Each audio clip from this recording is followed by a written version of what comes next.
Greetings. Coming on early today. Coming on early today because some of the East Coasters asked me if I could come on earlier today. So I'm coming on it an hour earlier, and then now some of the people over here are like, "Oh, that's too early." But I'm gonna probably be here for 2 hours. I've already got an invite for someone to join as a guest. That was quick. So I am gonna have some Dreaming Women guests on today, and I have a couple of people who've already confirmed. And I am asking people, if you're a dreaming woman and you want to be a guest in one of my lives, if you could send me a message and just tell me about yourself, like what you do, and maybe some of what you've been predicting, what your modalities are, etc. I feel like I should at least know a little bit about people before bringing them up. And even though, I've been really fortunate in that I haven't had a lot of trolls or negative people in my comments. I've just had, wonderful comments and just wonderful feedback. I feel very blessed by the community that I see in my comments. I read the comments just to buoy myself, just to keep my spirits up, because it's nice to get confirmation. Hello, Marilyn. Yeah, please tell me where you're coming from, where you're streaming from. I'm in California. I'm in Southern California. Down here where where we have the fires. I'm in a safe location, but my family is, has really suffered during the fire. Part of my family lost everything. And I've been trying to figure out how to share my God sister's GoFundMe. So I put it on my Instagram. My Instagram is Spirit Teacher. So if you want to go join me on Instagram, I'm at Spirit Teacher. Orlando, hey, Georgia. Okay, looks like Gia Prism is here. So I've invited her to be one of my guests. For those who don't know, I've been inviting, and here's Intuition Influencer. I invited Gia Prism and Intuition Influencer. Oh, okay. I think I invited. Where's Gia? Gia, do you know how to send me? Do you know how to invite yourself? And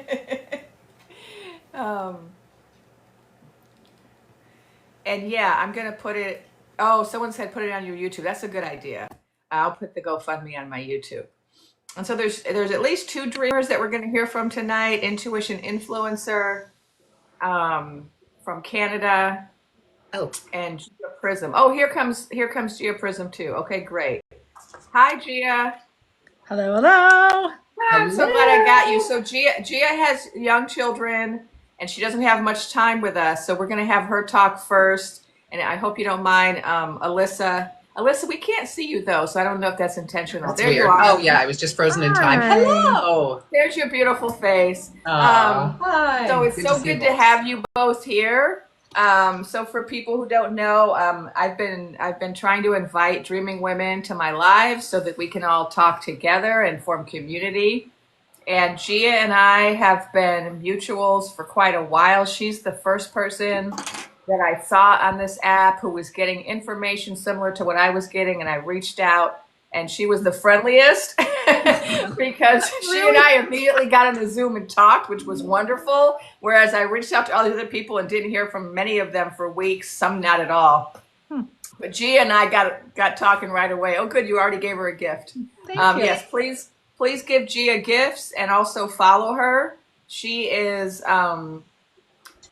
So she's been giving just great content since early November about the joust and everything related to it. And so I'd like to have Gia introduce herself, because she doesn't have a lot of time, and we want to hear from her first. Fantastic. Well, I'm Gia Prism. I'm a psychic medium and I'm a healer, and I may have been one of the first ones to call us the 4 a.m. club. I'm not sure. But I Yes, started that's what I thought. posting that day and was like, y'all, something's up, because I was hearing other people say they were awoken too. And so the more I posted, the more it just got momentum. And this is kind of blown up. So yeah, ethical psychic. Are you Jennifer or Jennifer Lisa? How do you like Oh, your name? Jennifer Lisa? Okay. Yeah, you were the one of the first that reached out. And I actually know Intuition Influencer as well because she has been helping me out on my. It's so funny. I like randomly called on you in one of our group healing channeling events I knew to you were going to. moderate. That's the funny thing. What's that? I Of knew you were course you going to did. somehow. I was like, teacher's Really? going to call on me. I don't know why I know that, but she's going to. So The yay. energy had like linked us. Yeah. So Alyssa's fantastic. Yeah. So what's so interesting is that because I made that video about my experience that night, and I didn't have a lot of followers, I had maybe 7,000 at the time. I was reading every single comment as they came in. And so I saw this thing unfold in real time that, like, wait a minute. Wait, you mean it's not just a few psychics? You mean it's like, what? And we had the same dream? Like, that's what blew me away beyond anything Right? is that people had the same dream, and I'm like, how is this even possible? My mind is still blown. It is amazing. Let me just interrupt you for a minute. Do we have our moderators here? So I have all these moderators and I never know if they're here. And so if you're here, let me know and then I'll acknowledge you. Um, and we've got usually a few people. And if we don't, I might have, oh, thanks for the hat. I might have to add a moderator, but we've never had any issues. Oh, here's someone offering to mod. So bear with me. And Alyssa, Omar, bear with me. So last time you were on, Alyssa, we didn't get to hear from you enough. So are you tonight, sure about that? I think you heard from me enough. I kind so of tired of hearing tonight myself talk. we do want to hear from you more. We're just gonna let Gia go first because she Sure. has to do bedtime with the kiddos. Yeah. I'm so I can't even excited I'm to sorry, hear. I can't, the comments, when we do a group, the comments are just like one little line at the bottom. And Yeah. so I can't really see if you want to be a moderator, can you request that? Or is that something? Oh, here it is. Here it is. I saw Phoenix, someone. Omar Phoenix said he would. Omar Phoenix. Let He's me see if I can here. add you. Let me just try to add Omar real quick. And so far we've just had great moderators. I don't know if Janaki is here because sometimes she helps moderate too. Um, and we might, okay, so I already forget his name, Omar. I can't find him. Omar Phoenix. Yeah. He's Oh, not showing up. huh. Okay, oh, Oh, here's a Iris guest. is moderating, somebody says. Iris is here. Iris is here. Okay, we got Iris. Okay, we're good. Sorry, Omar, maybe later when I can figure that out. Okay, let's get back to Gia. All right. So Gia coined the term 4 a.m. club. All the women, mostly women, some men and other genders also were waking up at 4 a.m. the day after the election, and those of us who've been getting information since the joust have been seeing in our comments so many people who are waking up at 4 a.m. or who are just getting intuitive hits about things, and it's been really exciting. So Gia, is there something you'd like to share with us about this week? Or maybe reiterate things you've already shared that people might not know about that if you think people should be reminded of? Yeah, today I made a video that I think is a really great overview of the bigger picture. Because we can be looking, I invited my emotional support doc. We can be looking at all the intuitive things. We can be looking for Easter eggs. But when you zoom out and you look at the world and all the different elections that are happening around the world, we're seeing patterns and we're seeing discrepancies. And so to see that we are perhaps part of something that is global, to me, that takes the pressure off. Well, they have to do something. They have to, why are they not saying anything? Why are they not? And so it helps for me. I always like to look at the logic to support what my intuition has given me. And so I'm seeing things unfold on the world stage that absolutely support the fact, my dog's going to be too disruptive, absolutely support that everything that we've been feeling long before we knew, waking up that morning, we didn't really know other than something is off. And then as the months have gone by, we've seen all these different pieces that have then been confirmed in the physical, in the real world. They did actually happen. So that gives me every confidence in the world that as we're going forward, this is being handled. Because how would we see all these different pieces, all these different predictions, this thing and then that thing and then that thing, but the big picture be wrong?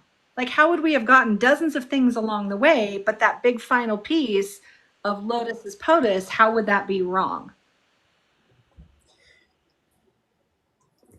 Oh, Good real. question. Yeah, and why wouldn't anybody be speaking up in terms of, the powers that be? Yeah. There's just no. I've tried to. You spoke so eloquently about it, but I thought, yeah, there's absolutely no way that they wouldn't say anything, that they would concede so soon, that they would just be laying low like they are. It makes even from a polite Canadian perspective, we don't even do that stuff. Come on, you got to speak up, right? Yeah. Yeah. Yeah. Yeah, and I know the silence is very disheartening for a lot of people, to feel like your elected officials have abandoned you, that no one's coming to save you. And that's why I, over the months, have been talking a lot about the healing perspective, because every time we are triggered by something like that, it's a fantastic opportunity to get into it and say, oh, if I have this despair over no one's coming to save me, no one's coming to help me, they've abandoned us, where else in my life have I been abandoned? Have my caretakers, have the people in charge let me down, not protected me? So the fact that people are freaking out about, oh, they're not doing this, they're not doing that, to me, I look at that from the healer's perspective and I say, that's not evidence that they're not doing something. That's evidence that you have a wound that is very loud right now. So those are two different things. Yeah, and hope is hard for a lot of people, right? Hope is the evidence of things unseen. Hope, we want evidence, right? I want evidence. I admit I want evidence, even though I'm an intuitive, I'm a psychic. I also have a background in science and logic. I'm a philosopher.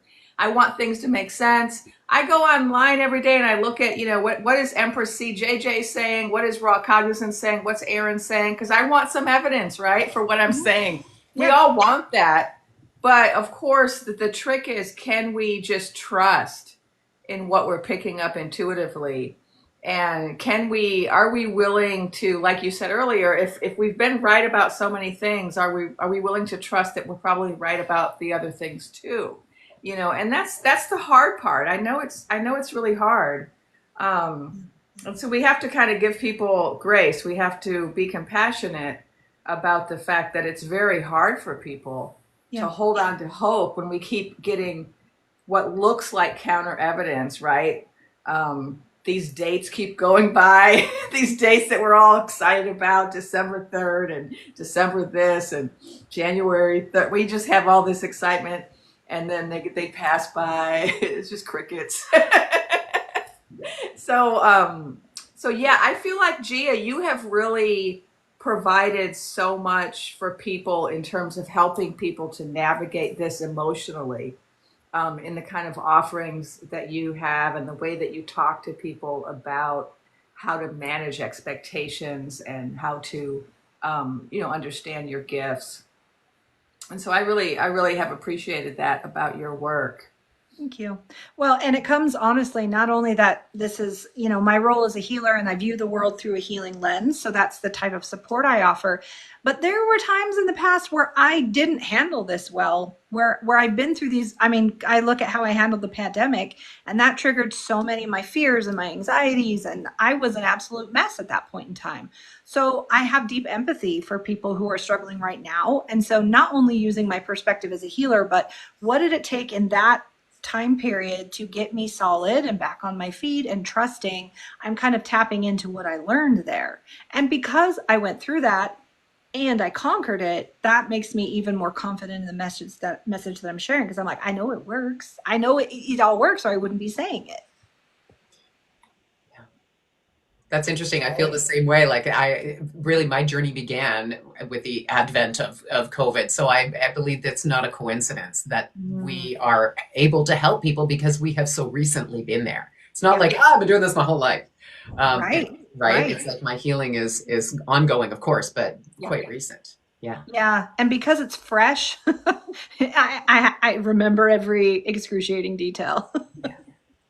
Unfortunately. So quick little note I'm noticing from the moderators. They've all been really helpful about this, but we're using code words, people. And so we're not gonna be using any words that could get the account flagged. I'm already on the soon to be suspended list for weeks for reasons unknown, and so if everyone can be super careful about your word choice, we'd appreciate it. It's silly, but we have to do it. So let's see. Did you want to? I'm focusing on Gia right now because she has to go watch the kids soon. So we're gonna get to Alyssa next, and then Dana sent me an invite, Dana Stovern, and I tried to click on it and it didn't work. So I'm hoping one of the moderators can get Dana Stovern back. I think she's trying to join our discussion because the more dreamers the better. But her name is The Somatic Magic of Money, or Dana Stovern. So maybe someone can invite her besides me. I don't know. Is that possible? We'll see. So let's talk about what we're seeing for this week. So I'm feeling a lot of energy around this week. In fact, today I went to the bank and I got some cash out. I've already ordered, I already have water and canned goods and candles and flashlights. And today I started sending text messages out to a bunch of friends and family, urging them to make sure they're prepared. And I have mentioned this in earlier lives over the last maybe week or two, about, what I was picking up about possible disturbances that could interrupt some of the things we're used to, like there might be disturbances related to electricity or internet or cell phones. And I'm just wondering if either of you are getting that, or if you're getting something else about this week. Some people are reporting that there's some intelligence. Can I say that word? Oops, I already said it. Briefings this week. I don't know if either of you are picking up anything about that. There's somebody on here, I'm not sure of her name, Mystic something, who seems to have just shown up, at least on my FYP, who's doing some pendulum readings. And I wanted to invite her tonight. I forgot. My guides are saying almost the same things that her pendulum are saying. And she is seeing something happening this week. So I'd like to hear from you two what you're getting this week that you want to share. I actually, full disclosure, haven't really tuned in this week because I've had kind of a busy week of getting a proposal ready for my work, and my audiobook goes into production this week. So my mind is elsewhere. In terms of preparedness, that's kind of a way of life here because I live in Utah, where we've been told the big earthquake is coming at any moment. So I always have preparedness stuff for my family. And so I'm not really concerned. And I also kind of have a deal with spirit that, because of my mental health history, that I don't receive anything of that nature unless it's going to imminently affect me that I need to know about. So I don't typically get anything of that. I figure there's plenty of other intuitives who tap into that kind of thing. And so I preserve my mental health by saying, unless it's something that's going to affect me and therefore I need to take action on, I don't want to be privy to any of that. So I haven't gotten anything of that nature, and that's why. And for me, I'm not getting anything specific. I feel like I can definitely feel the message I keep getting is like patience, right? And then the other day I told you about my Muppet Show theme music. So I did feel like, I felt like, when was that?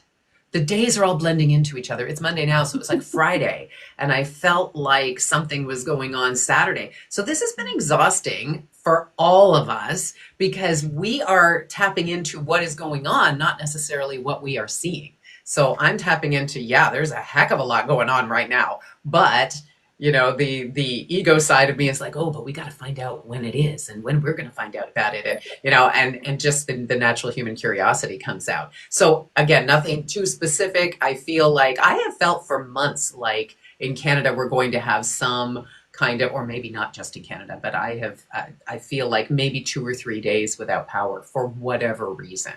And I feel like, yeah, we can handle that. We can manage that. So I'm not stressing about it. I got a wind up radio, old school, with a flashlight. That's my level of preparedness.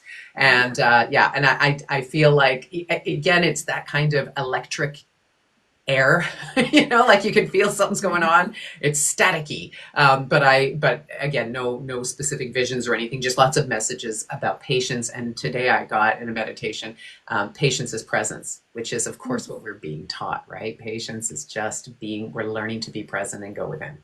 That's the whole point. We're not supposed to know what's going on out there right now until it's time. Right? Yeah. Yeah. I will say I did last week is when I did feel the most in terms of the shifting of the polarity. I was feeling a lot of heaviness in the beginning of last week, and I was getting a lot of information about just the worldwide, which is why I took some time to gather my thoughts before I made my video today. And a lot of, yeah, I started to kind of feel the weight of what could happen when this is revealed.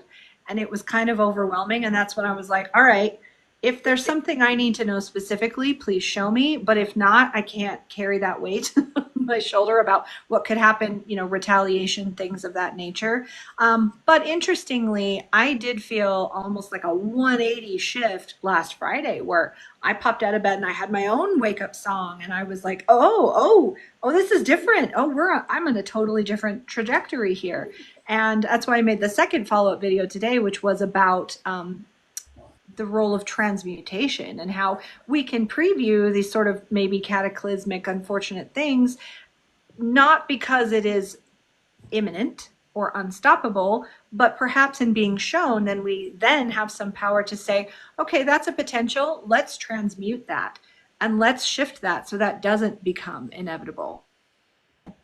And as someone who's not typically precognitive, that's not really generally what I do, that was a new concept for me. So I don't know, maybe people who have more preview ability can speak to that. But I thought it was interesting, at least in terms of how I felt this shift, where the beginning of the week was very heavy. I was seeing the bigness of it, but then all of a sudden was like, oh, and we're done.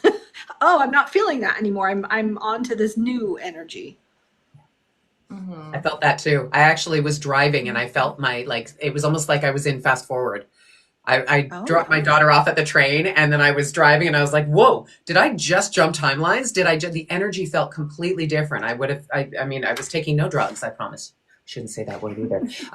Nothing, right? Like I had my tea. And so I don't know what the deal with that was. I was like, maybe I should cut down on the caffeine, but not necessarily because you said the same thing. And that was Friday, right? Like Friday for me, it was in the afternoon, like late morning, early afternoon when I started to feel a little different. Yeah. I do think it's interesting now that I have a bigger audience, so I get a lot of comments. It's like surveying the scene. What are people feeling? What do they experience? And I'm always fascinated at how many people feel the same thing. That we're just that is what's amazing is the comments. Going into the comments and seeing everybody tapped in and tuned in the same way is amazing. I'm in Los Angeles, so starting on Monday with the fires, there was of course a huge energy shift, just terrifying. And but I have been feeling once I got past the terror of the first few days, I had a shift. I'm forgetting what day it was now. I think it was maybe Thursday or maybe it was Friday,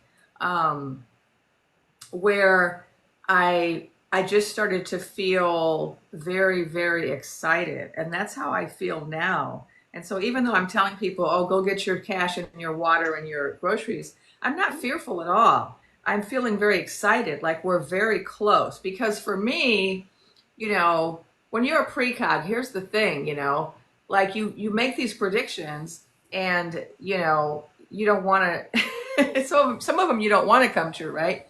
But there's a way in which if they do happen, then that's proof that the others are going to happen, right? And so that's what's encouraging about it is I was making predictions. Well, maybe I shouldn't say that. I don't know. I was telling stories, starting in November. And in the story that I was telling, there were certain chapters.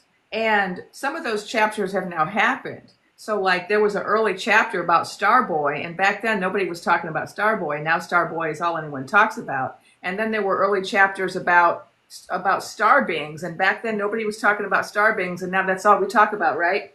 And then there was this chapter about, oh, we're going to have to go through some things before the good happy ending. And so now that we're going through some things, at least we are in California, and I've heard there's some other things like New York. I think there were 1,000 people displaced by a fire, and I'm not sure, but I've heard a little bit. I don't really watch the news, but there's some other things going on.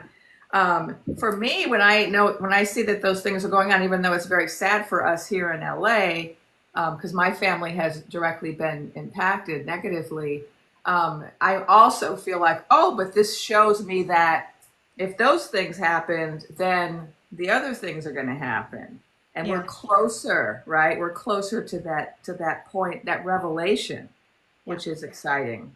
Yeah. And that also might be part of the reason I'm so cavalier about whatever happens, is because when I have kind of seen a little bit of that, of how people are going to lose their damn minds on both sides, both teams, it's going to be so shocking, the scope of what will be revealed.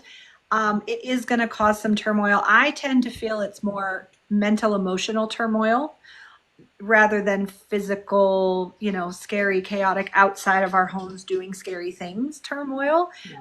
But I guess, again, I feel like, oh, it's going to be fine because it comes with the announcement of the thing that we've been saying is going to come. So I'm Right. like, well, bring it. Like, okay. Yeah, it's like two sides of the coin, right? Yeah. Yeah. Yeah. What about you, Alyssa? Well, I was just going to add that every time something happens, I do feel like Spirit's really playing with us, or the universe is really playing, like just a little bit further, just let's move the goalpost, let's move the goalpost. But with each time this happens, I know, and I check in and I get a yes. I'm like, is this like a higher timeline? Is this a higher timeline? So no matter what happens, I feel like, I think in a lower timeline, it could be that things have already been announced. We don't know. It's taking the FAFO is, and oh my God, Jennifer Lisa, when you spoke of the FAFO in your storytelling the other day, I almost spit out my coffee. It was very, and then the realm of, there was the FAFO, and then there was but I think the FAFO has to keep happening, and the longer this happens, and also it's not even about that. It's about the more we are forced to look within, just like with the COVID thing, right? Mm-hmm. The longer this goes on, the more we learn about ourselves, the more in touch, the more connected we become with ourselves, and hence everyone else. So I have complete faith now. And anybody who has known me my whole life knows that impatience is one of my, I was going to say patience is not one of my virtues, but like impatience was like top 3 character trait. So I'm very, very impatient. And yet this has taught me great patience, and knowing that it absolutely not fearful at all. No worries. It's, however it comes to be on the 20th, if there's a hand on a book, so be it, then there's going to be more surprises for us, and it's going to be even better. That's my feeling about it all. And that's a comment that frustrates me, is that when a lot of people say, well, no, if the hand on the Bible happens, then it's over. And I don't see it that way. I'm like, how many regimes have been toppled in the history? Like, it's not over. In recent history, yeah. Right. In the last couple months. It's not over in my story till the fat lady sings. So look for that chapter. Wait. So I just looked at the comments. I figured out how to see them in better. I just want to respond to a couple things and give some of these questions to the group. Iris Rianne. Oh, thank you. Iris Renee Dupri is a 4 a.m. founding member, Omar Phoenix is telling us. So she is someone who changed her name, so it's confusing. She had this other name, like Goddess something, which I knew. And I don't... Delicious. Yes. And so I would like to have her join one of my lives. So if anyone knows her, if she's on here, please send an invite. But let's look at some questions. Since we have this wonderful panel. We have a question. Do you think the TikTok thing has been a distraction? And I'm going to ask 2 questions. So we we can get more info. And then, oh, we have another question. Where are the questions?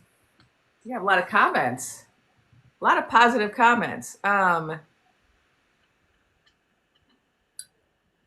Okay, I guess we don't have a lot of. Oh, the other question is, do you think the strawberries are aware of what's coming? So let's answer those two questions. I love that. You want to start, Gia? Oh, she's here. Renee Dupri, Disney Delicious Goddess is here. So if Rianne, I'm sorry, Disney, whatever your name is, send me an invite. We'll add you. You can join. You can be one of the guests.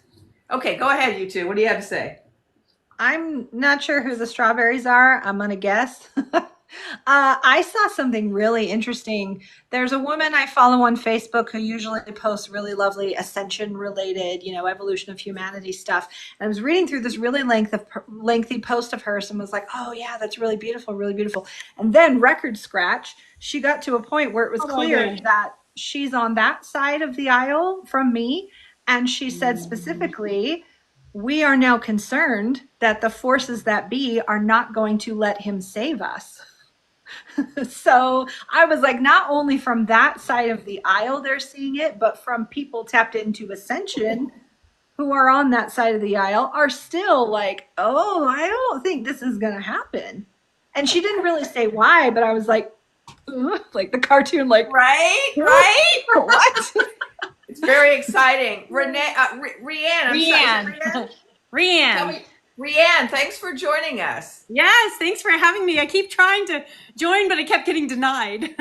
Oh, yeah, because I was getting confused with the names, and sometimes when someone's trying to join, it doesn't have their name. I can't tell who it is. Well, it's funny because I changed my name because, just in case we needed to go to other platforms. Disneylicious Mama Goddess was a little bit long, so I had to do something a little bit easier to follow. So that's what I did. But this is great. This is me. Well, it's good to have you here. Why don't you start with a little intro about what you do and how you got involved in the 4 a.m. Club Dreaming Women community? Okay. Well, I'm a natural intuitive, so I was born this way. I've always kind of been this way. I didn't actually know that I had it until I was in high school, when I realized that not everybody else sees all this stuff. So a lot of what I get tends to come in the form of dreams, very much like a quatrain in a way sometimes, but they just don't rhyme. It's usually like phrases or numbers or things like that. And I've always been like that. I work with therapeutic gemstones for a living. I don't own the company. I'm actually a full-time employee of it, but I buy gemstones and work with gemstones and therapeutic diamonds, which is really super cool. And we train people how to work with the gemstones in a therapy practice. So that's what I do for a living. That's my real job. I have been on TikTok for a while because I had 2 boys in high school and I wanted to make sure I was, allowing them to do safe things. But I never really did anything with it. And then I actually just did a video about this, like this afternoon or this evening. And then in 2023, I felt a massive wave of energy that was coming our way. And I didn't know what it was. And it was making me uncomfortable. And like, I was thinking it was going to be like big, something really, really big. And so I started watching videos to see what I could find, see what other intuitives were saying. And I didn't really get any answers. And then the reason I was so concerned was my daughter's wedding was in August. And I wanted to make sure I wasn't, unprepared for something. And then slowly I started doing little videos here and there. And then came the election. And the day after the election, like I was even doing little videos leading up to it. I had less than 200 followers. But the day after the election, I made a comment. I think it may have been on Vania's post.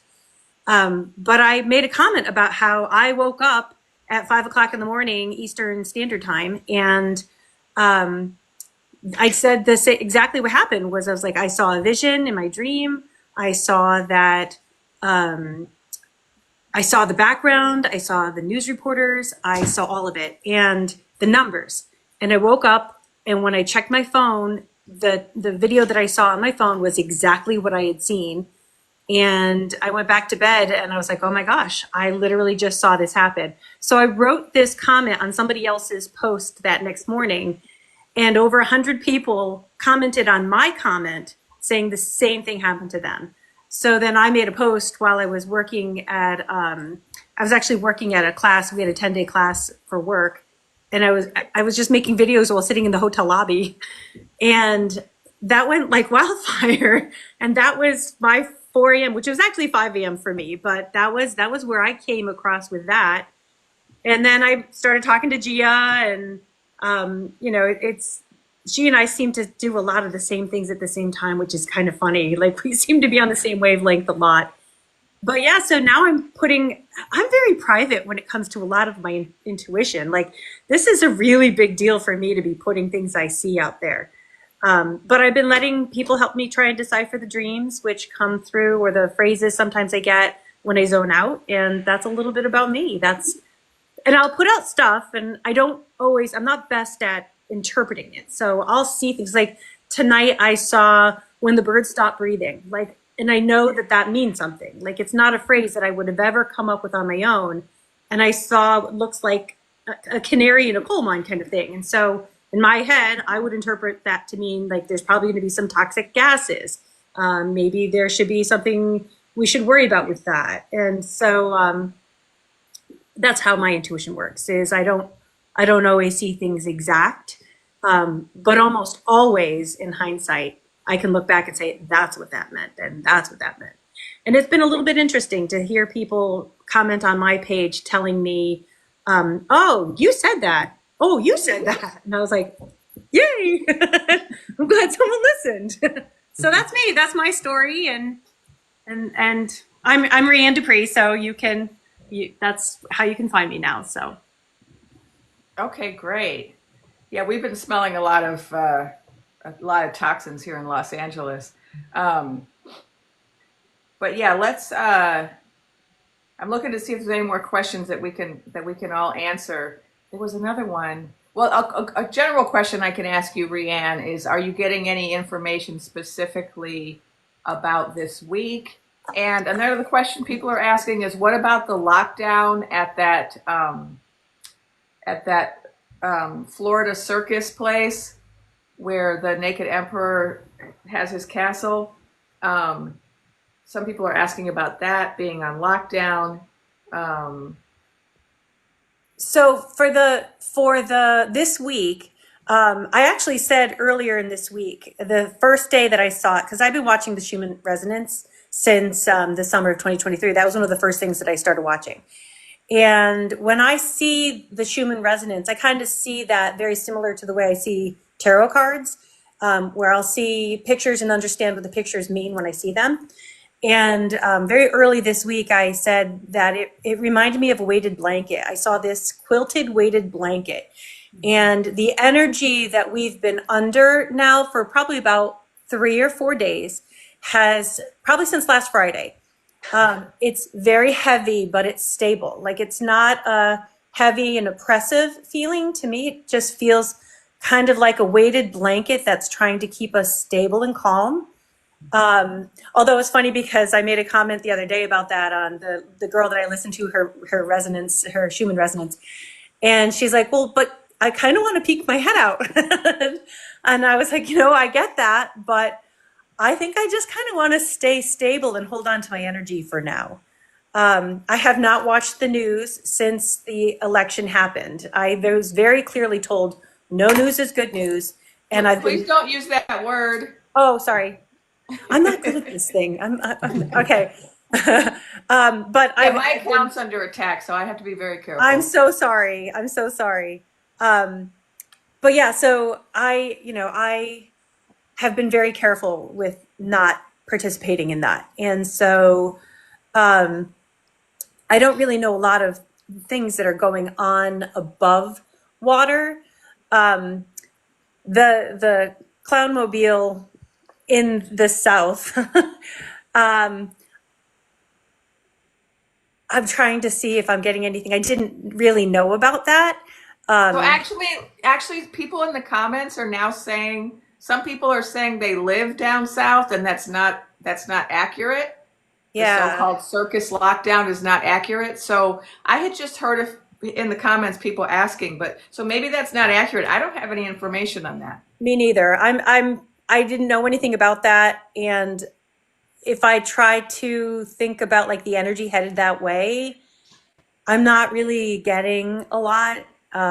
I'm not getting it. I am very concerned about the air quality in California. Like that is a big thing right now. Like that. Are you in LA too? No, I'm in Connecticut, so I'm about as far away from Oh, there. okay. I'm East Yeah, Coast. our air quality where I am, I'm not going to say where I am, but the part of LA that I'm in, our air quality just cleared up yesterday. Watch, And watch for toxins. Watch for toxins. I don't know. I can't. I keep seeing yeah, it. so of course it's bad in other areas. Yeah. But we were having really bad air quality all week, and then it just got better because like the smoke, the big plume of toxic smoke Yeah. just shifted. And so of course other people are dealing with it. But yeah. Okay. What was I gonna I was trying to keep track of people's questions. So, we try to answer questions, but um let me stop and just say something, because I think that sometimes people get really caught up in like the scariest possibilities, and what a lot of us are hope peddlers. I know that's been really my main purpose on here, according to my guides, is to come here and to help people maintain their hope and to help people who are in despair to rise up out of despair and to give messages to reassure people and to give people information that will help them to navigate these difficult times. And so even though in the most recent chapter of the book that I'm writing, the Dreaming Women did talk about the possibility of there being some disruptions or some things, quote, that we have to go through. The overall kind of sentiment of the story is one of hope. And although there might be some disruptions in the story that I'm telling, there are no major WWs. There are no major CWs. There is the threat of WW, and sometimes a threat is something that needs to happen to mobilize people in a certain way, or for things to happen, for the next domino to fall. And so, like the star beings in my story, the star beings showed up like 6 weeks ago or something like that. They've been here a while. Oh, thank you for the confetti. And they showed up a while ago because they were concerned about the threat of WW.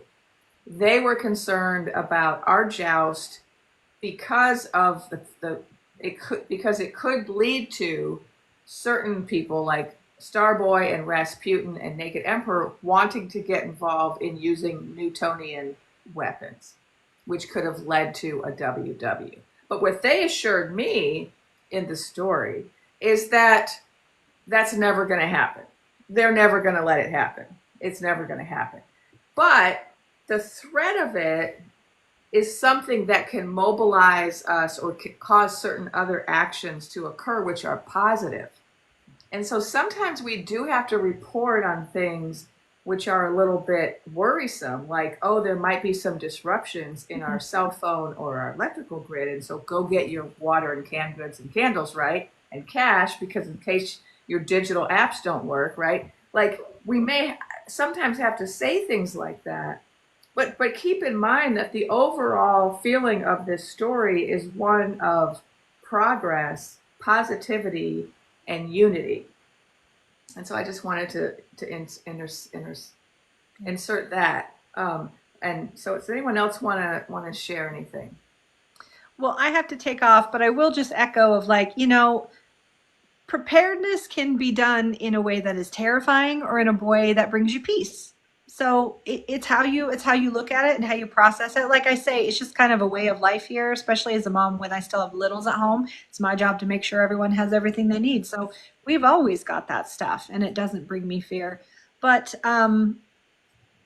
I love being part of this crew because I think all of us are really aware that we're not only here to bring awareness, but to hold the light and to uplift people. And I always keep saying, like, there's room for everybody at this table. Like, we're not an exclusive clique. Like, anyone can come and sit with us.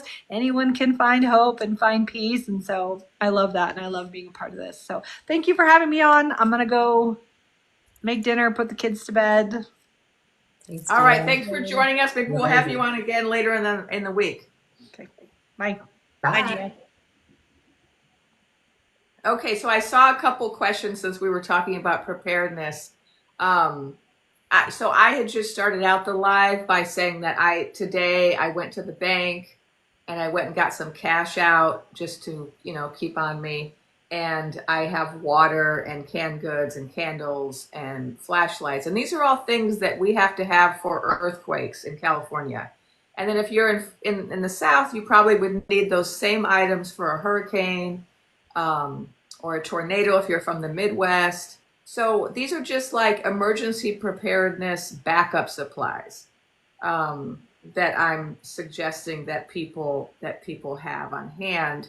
And I'm only suggesting that because, we're so used to having everything at our disposal as Americans. And, Alyssa's not from here. Alyssa's from Canada, so she's probably not like us. Oh, come on. Exactly like you. But we're very privileged and we're a little spoiled here in the U.S.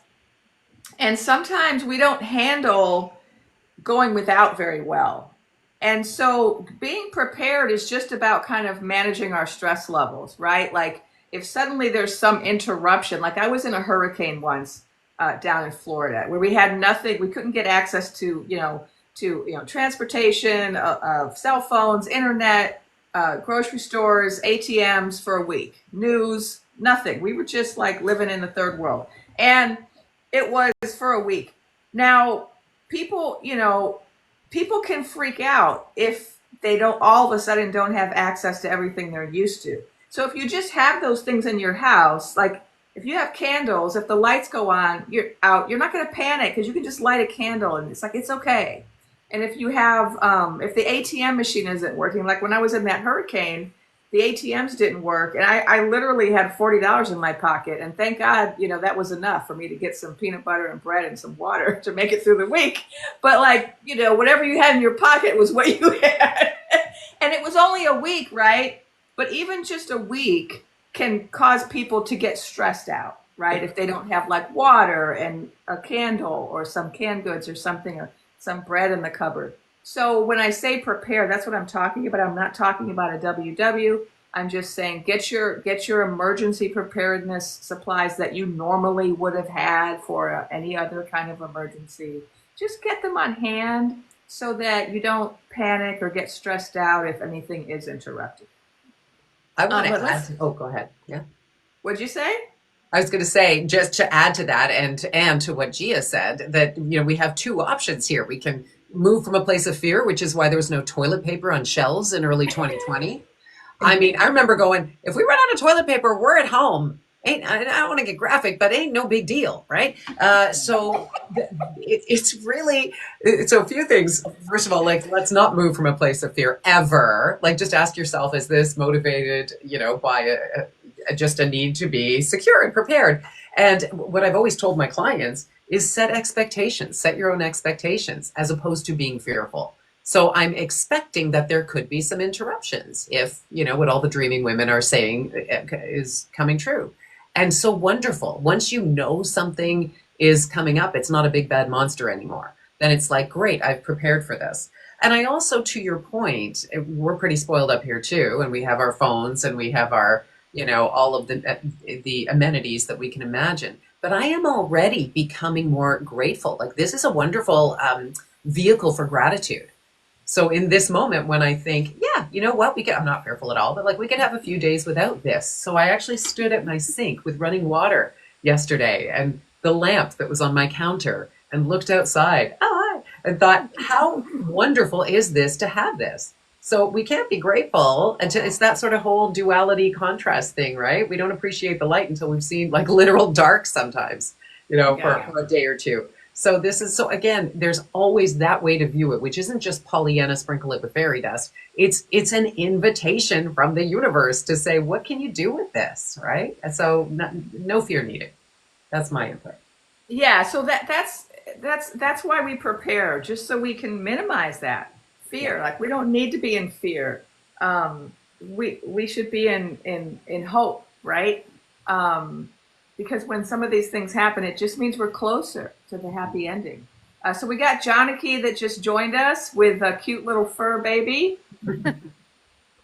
Hello. That's Thanks funny.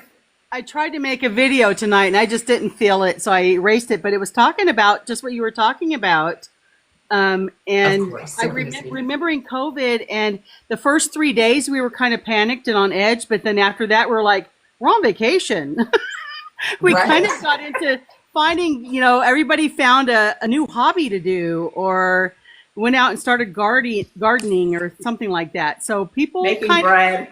Yes. I had a good time. I got really sick though. I was really, really sick and almost hospitalized with COVID. But after I got over it, it was great. Everybody got dogs. I got a dog. Everybody got pets. We were all doing puzzles. Yeah, I tried a bearded lizard for like 3 months, and that didn't work. But the sourdough, yes. Sourdough's better than a bearded lizard. Yeah. I want to hear how you got a bearded lizard out of all that. It was I just got a cat. I got a kitten.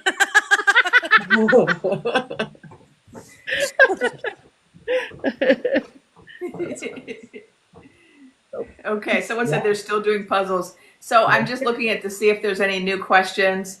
I actually, to talk about myself a little bit, which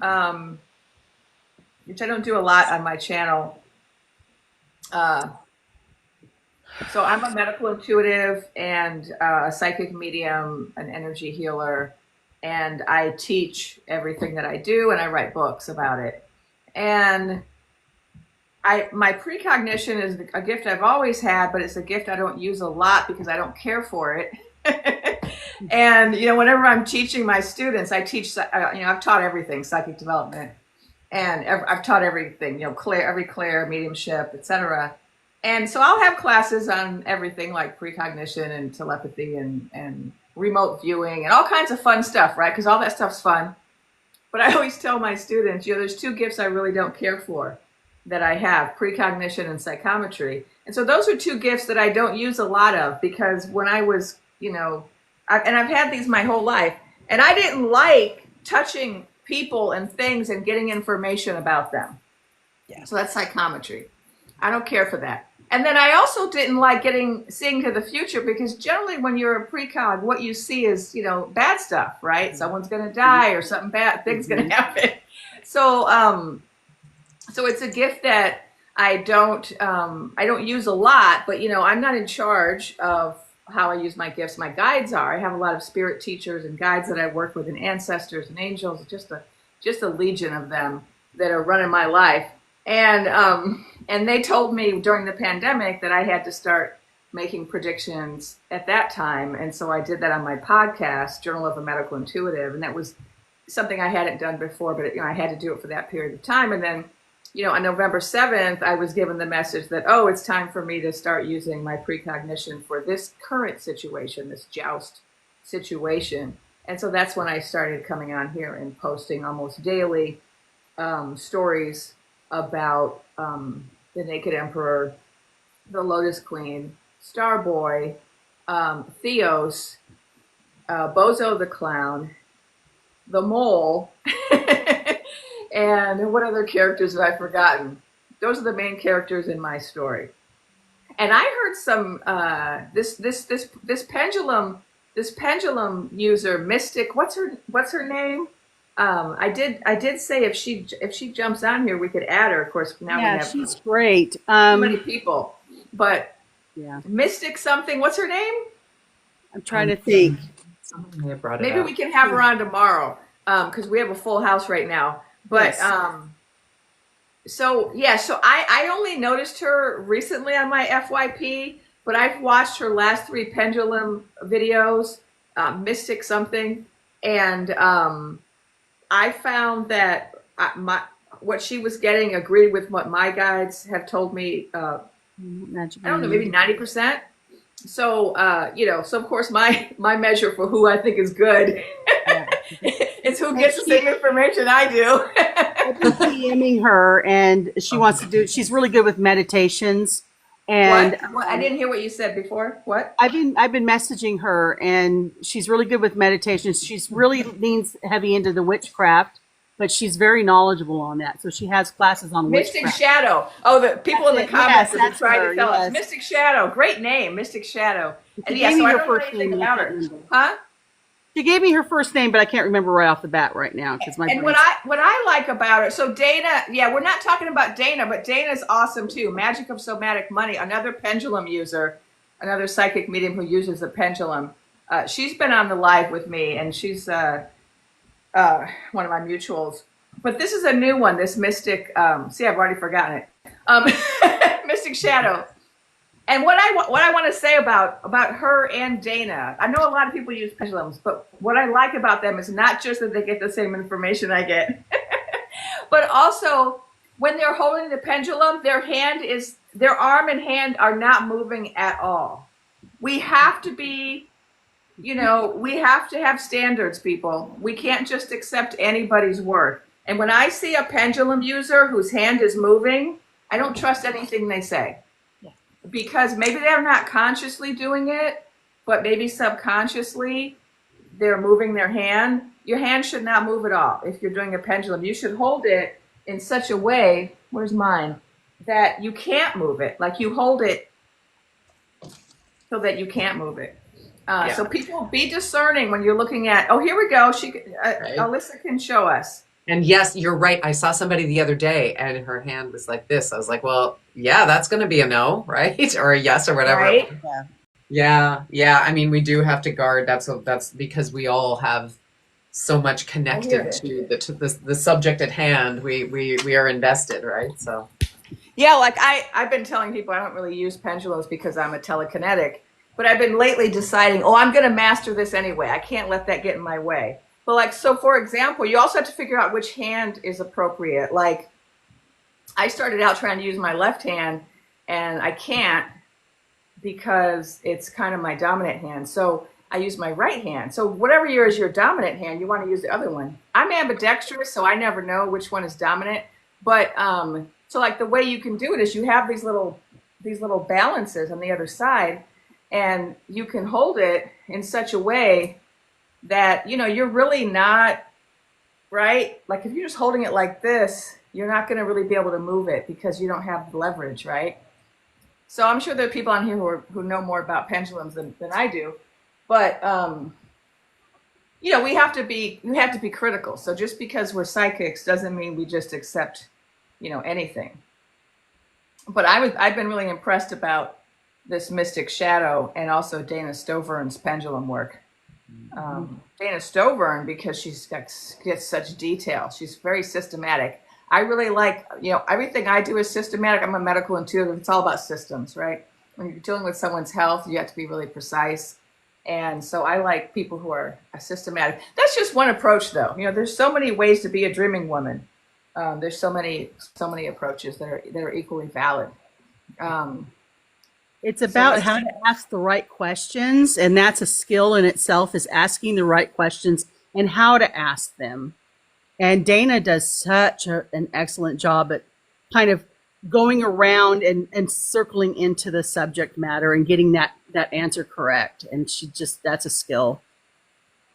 Yes. Oh, and so Namaste is saying spirituality with Sam is also excellent. I agree. There's so many great dreamers on here. So this one, someone says the moving hand doesn't mean it isn't energy. I'm not sure what they're saying, and I'm not saying it is necessarily not getting information. I'm just saying that if you're moving your hand, then you're not going to know for sure, right? That you're getting information from spirit. You're not going to know if it's not you because your hand is moving. So that's why we just try to eliminate hand movement so that we can have more trust that the pendulum is really speaking to us versus us manipulating the pendulum. As an observer, it's really difficult to trust the person who's holding the pendulum if you're watching it move, because your first thought is going to be, this isn't real. And even somebody who is on the side of things where I know that I hear things, and I know I sometimes don't trust my use of a pendulum, because if I see my hand moving myself, I'll be like, oh, I must be, doing this myself. Like, I'll even question myself. So I think that the more you try to hold it still, the more you see somebody else holding it still, the more you can trust what their answers are, or that they're not, even if they're not trying to influence it on purpose. We are human. Yeah. And the thing is, if your hand is moving for some reason, it's easy just to adjust your arm, lean your arm against something so you have no leverage, or hold it differently so it's impossible for your hand to move. You just make these adjustments.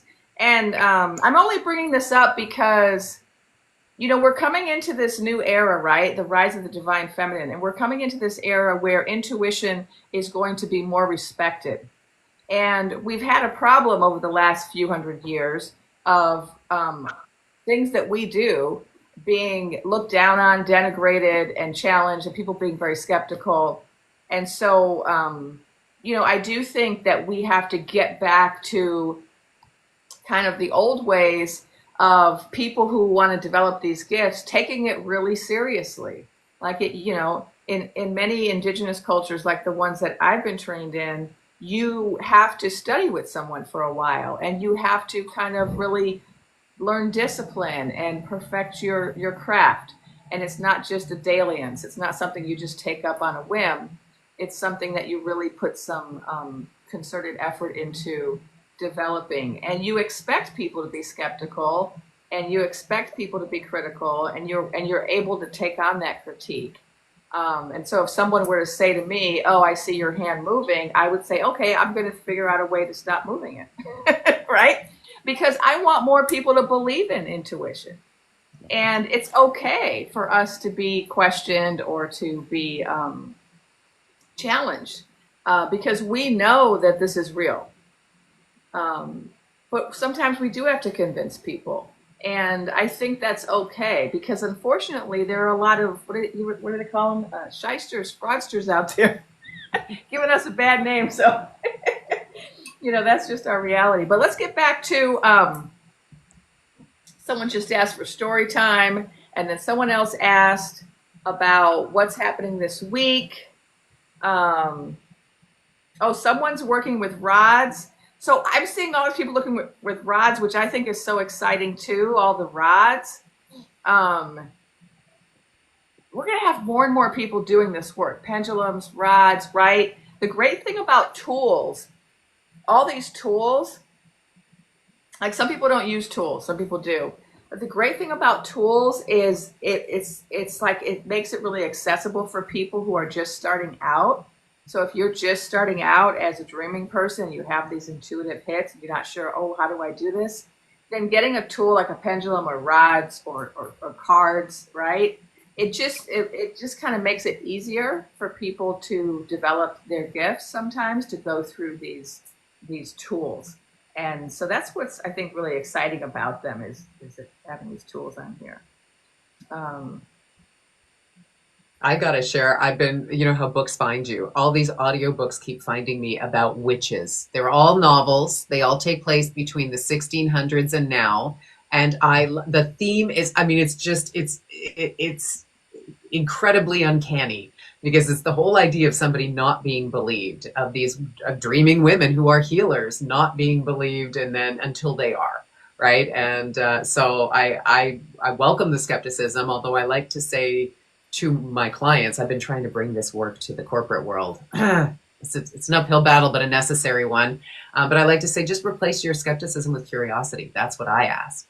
I love to put everything through the lens of curiosity, right? Be like, okay, what if the things that I believed were true or not true were the opposite? What if? Isn't that interesting? Is my 3-word answer that I want everybody, or question that I want everybody to ask. Well, interesting. And it just takes takes us to new heights, right? And I agree with you. We can also use these tools. I always tell people use the sway test just to get in touch with your higher self. Then you can start to channel that way. Then you can start to really feel into things, literally and figuratively. Nice. I also think that using a lot of the tools are really good for people who don't think that they have any kind of anything. And what they don't realize is, I think to some degree, most people are born with something. And until they actually learn to tap into that, or they find a tool that helps them, whether, it could be a tarot card, it could be a pendulum, it could be numerology. It doesn't really, or astrology. Like, there are so many different tools and gifts out there. I think that a person who's not quite awake, that are waking up, it may be something that bridges that gap for them so that they can do this too. Like, I just genuinely think that a lot of what we are trying to wake up is waking up a latent gift that they don't even realize that they have. There's a reason we all woke up at the same time. Like, the vast numbers is way more than I'm getting it. This is my bearded dragon. She's looking for attention. Say hi, Floofy. She's desperately trying to get my attention right now. But what I'm saying is, I really genuinely think that the reason we all woke up at the same time is because there's a lot of people with latent abilities that they don't know they have them. And the more that we can wake up, and the more that we can get them to use these tools, and the more that we can, embolden them to come forward and, be vocal about it, or even just participate in something like this. I just, I'm the one who said, I'll be the torch, and I'll be the torch. I'll be the matches. You hold a torch and then go light more candles, because the more people we can reach and the more that we can wake up, the brighter our world's going to be. And I think that that's where we are headed. I think as dreaming women, we're supposed to wake everybody else up. And I think that, encouraging these different kinds of tools and the different modalities, and even the different backgrounds from, witchcraft, or, I don't know, I work with gemstones. I think that there's something special about all of us coming together and creating a very open-minded society. Yes, Maggie Littlejohn says, y'all brought me out of the woodwork. And Yes. And namaste, right? A lot of us, right? A lot of people out of the woodwork. And then Namaste says the universe needs us to use our gifts. Absolutely. There are so many of us across the world, but there's so many just on this app who have come out of the woodwork and shared their gifts. So let's talk a little bit more about, people keep asking about this week, and people are asking about the joust. And then I usually like to do a meditation during these lives, a short meditation. So let's do that at some point. We have we have four. Oh, we just dropped from. Did we just drop? I'm not paying attention, but we have fewer people on now. Maybe they didn't like the discussion of tools. We're like, we want to hear about the joust. Because so people keep asking about this week, and I think I'll say a little something about the story, since I've had a number of comments asking for the story, and then maybe you all can share what you want to share. So for my story, thank you. I love that one. I just want to remind people, I'm going to give a little bit of a summary of the story that I've been telling, because what I'm seeing this week is I'm seeing the fulfillment of some of the prophecies that were made by the dreaming women in the story. And so recall that in earlier chapters of the story, the dreaming women, after the joust, the dreaming women were the ones that said, hey, wait a minute. This outcome that's being publicized is not accurate. We know that this is not what happened. And women all over the country kept speaking up and speaking out and saying, oh, no, no, we know something that you don't know. And what we know is that this was finagled with. And what we know is that the Naked Emperor is not the true winner of the joust. And what we know is that the Lotus Queen is the true victor, and that this revelation will be revealed over time. And they said also what we know is that there are many parties, many powerful parties, who are determined to make sure that the Naked Emperor does not sit in the seat. It's not just the people, but it is the people, and the people are powerful. But it's also many powerful people in different places. And so there are powerful people on the blue team who are very devoted to making sure that this finagled joust does not stand. Even though we don't have evidence of this currently because they have not been able to speak out, they are working hard behind the scenes. But it's not just them, because there are also many merchants, some of whom are red hat merchants and some are blue hat merchants, but they're very powerful, very wealthy merchants who are recognizing that their interests are not aligned with the interests of the Naked Emperor. And they only realize this because they've realized over time that the Naked Emperor is not going to actually be the ruler if he sits in the seat. But in fact, the Naked Emperor is just a puppet of Starboy, Rasputin, Theos, and Bozo the Clown, among other thieves. And they don't want those thieves to be in charge of the world, also of their realm. Also, we have many people in other realms who have a vested interest in making sure that the Naked Emperor does not sit in the seat. And they also are working to make sure this does not happen. And also, there are many inter-realm agencies throughout the world who are very interested in making sure this does not happen. Because what all of these different groups have come to recognize and realize is that this joust is really not about this realm. This joust is about the world, because this joust is only part of a larger, much larger plan that involves many jousts throughout many realms. Because the ultimate goal of Naked Emperor, Rasputin, Starboy, Theos, Bozo the Clown, and the other thief is world domination. And this is a world issue. And so not only do all of these interested parties want to make sure that this does not stand, but we also have the star beings who are also determined to protect us from this outcome, because it is not in their interests either for, if there is a Newtonian war between Rasputin and Naked Emperor, this will impact not just the planet, but the entire cosmos, which is a violation of cosmic law. But it's not even just the star beings, it's also the water beings who are indigenous to planet Earth. They also are opposed to this outcome, for they do not want their habitat destroyed. And they have been living in the ocean for many eons, longer even than humans have been on this planet.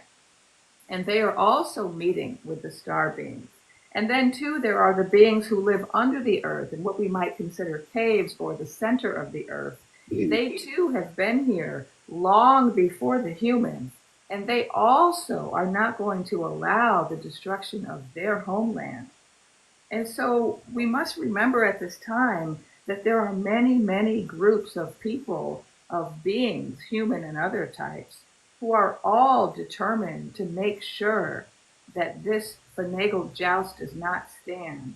And so we don't have to worry, because we have so many people working on this. And the recent evidence of this is starting to come out, where we have seen one of the inter-realm agencies is now visiting the United States. And we've also begun to see the Plan B of the Seven Thieves starting to be enacted in California with the fires. And so when we see these things happen that were foretold by the dreaming women in the story, we know that the story is progressing and that we are closer to that day when the naked emperor will be removed from the seat and the Lotus Queen will be placed in the seat. And I wanted to also mention a couple of details from the last chapter, which have to do with the naked emperor and Starboy. It was foretold that the naked emperor is not well. He has many doctors around him, and the naked emperor is not long for this world. It was also foretold that Starboy will be stripped of all of his licenses and contracts and citizenship, and that he will be restricted and pursued and wearing bracelets, not only because of the people in our realm, but because people throughout the world in many realms are going to make sure this happens. So that's my the most recent kind of summary of the story that I've been telling. And let's hear from other people here about what information you've been sharing that maybe we want to remind people of or add to, or maybe you have gotten different, something that doesn't match the story I'm telling. I can confirm. I'm getting a couple of things. One is there's no hand on Bible. There is no hand on Bible. I keep getting that. I keep checking every single day. I do not see it. Of course, anything could happen, but at one point I got like I was like, give me a number because I like numbers. Give me like a 3% chance is what I had at one point. But right now I don't even think there's a 1% chance. I just don't see any path to that at this point. And I also see the doctors around and absolutely no time behind bars. I agree. I see no hand on Bible for the naked emperor. Mm-hmm. I keep hearing stroke at midnight, and I don't know if that means that it'll be up until the very last minute, or like a Cinderella kind of thing where it's a very last minute. But when I first saw it, it was the Saturday after Thanksgiving, and I heard the words stroke at midnight, and I saw a clock where I saw the minute hand and the hour hand at the top of the clock, and then both of them went limp and fell down to the bottom and just were swinging. So I don't know. That's literally what I saw. So it could mean a lot of different things. But there was a part of me that wondered if the medical side of things may be a little bit more literal in this case, because of the way that the arms of the clock fell down to the bottom. But that is definitely something that, and I know for a fact that it was the Saturday after Thanksgiving, because I was getting ready for my reunion at the time. So I know that that's when I saw that. I got chills when you said that, and I thought you said at midnight, not of. Stroke That's at midnight. Yeah. So I immediately went when you said that. I got full body chills and thought of the medical. So that was me too. And yes. The word at, that was like. Yeah, at. I thought maybe you misspoke, but I'm like, if it's at, that's why yeah. Sounds about right. And I've been getting 11th hour for weeks. Yeah. 11th hour, but just don't know when is that. Is it midnight on the 20th or the 19th? Right, 19th. Yeah. Janaki? I find it odd that the rally on the 19th. That makes me think that he knows that they could try to interrupt, because it even says in the EO 13848, it needs to be done on the 19th, right? It says it'll be exposed on the 19th. And so he knows this, right? And that is the 11th hour, and he's pulled all his people there on that day. It's all like he knows. I feel like he knows. And what's weird is I feel like everybody kind of knows subconsciously, because I heard comments today from people, and I've been getting this thing where we were talking about meetings. I'm in monthly meetings, and they were talking about the next 2 monthly meetings, and I thought, no, we're not going to be meeting. There's no way we can meet. It's like that pre-COVID thing where people would talk about March, April, or May, their plans, and I would go, no, you're not. No, you're not. I just knew, but I didn't know why. I had to stop myself and go, why not? And I'm hearing that again, like February and March, we're not going to be doing much traveling. Like, I feel like it's going to be like this. And then this lady said, oh, I've decided to do our meetings virtually. And I went, interesting. And I'm hearing people like joke about, oh, and then this full moon, who knows what it's going to bring in the next week with, disruptions. And I went, really? People are subconsciously, this stuff is bubbling out. So stop and listen to people speak their subconscious in little joking ways. It's coming out of people. And people are also joking about how, they stopped a woman from becoming president. I heard those jokes today too. They didn't want to let a woman become president. And I was like, well, okay. So people know it's subconsciously something was done to take that away. And these are like patterns and micro behaviors I'm seeing in people. But I've always seen the disruption during a party. That one was a big thing. Like the generals walking in during a party saying, party's over. We got everybody here in one spot. Let's take the people away that we need to take away. I saw that a while ago. So I'm doing throat chakra. It's catching me. Whenever I say something in it, that's a truth. So, yeah, that's it. Yeah, I feel, and this is just me speaking intuitively, not something my guides have specifically said, but I don't feel like the 19th thing is happening. I feel like he's already going to be secured before that. What I saw for the Naked Emperor is I saw him in a bed, in a hospital bed, underground in a Area 51 type facility. That's what my guides showed me. I'm going to put on my tinfoil hat and say, and it's something that came up a while ago, and I thought that's a bit conspiracy, so maybe not. But I'm still sensing that, yes, it will look very natural. It will look very natural, what is happening in this underground wherever place that he's taken. But I do believe that there's somebody behind that. Oh, I hope I didn't cause that. Okay, there we go. I don't know if anybody else gets that. My phone was ringing. I was just trying to turn it off. It's like, maybe that. I don't know. What is that? What's that a sign of? But I do feel that it's not necessarily natural, but it will be. I mean, we'll never know because I don't believe anybody's going to be told anything otherwise. Yeah, I do feel it's natural. I've been getting. Oh, sorry. I've been getting him being ill for a while now. Maybe I've been getting it for at least a month, and I was shown the kidneys.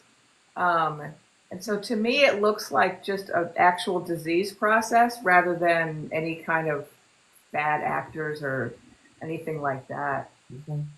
But maybe that's just what I'm seeing, because you're seeing that it's something else, huh? I felt it, but again, I thought that was just me, right? Like I overrode it for a while, but it still feels like that. And I mean, the timing is kind of strange, don't you think?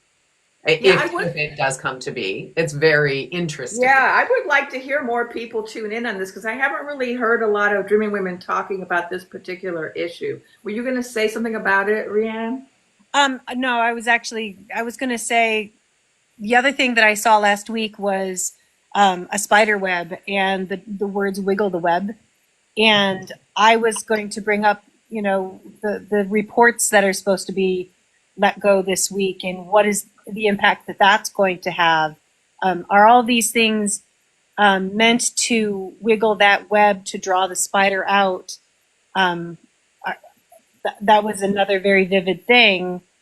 And so I kind of wonder, with all of these other things, is that also going to increase a stress load? Is that going to put a lot of pressure on, to see how you react to certain news coming out? Like I kind of feel like there's something going on with that too.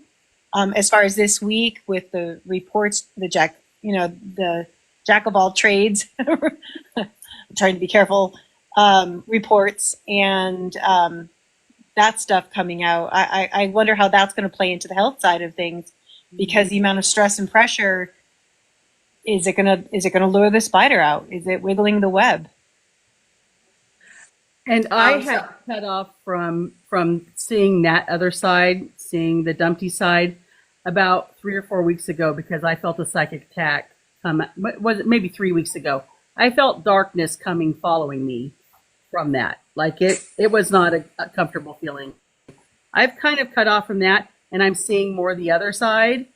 And like this last night, I had a dream just before I woke up of walking into a room and everybody was still, and then suddenly when I walked in, everybody started going, and it was all the blue team, and they were like, the phones were ringing. They're like, "It's go time. You got to do it." Like that. Like the button was pushed for them to act now, and they were scurrying to get everything lined up and like taken care of this morning. Like it was just like boom, boom, boom, boom, boom, go.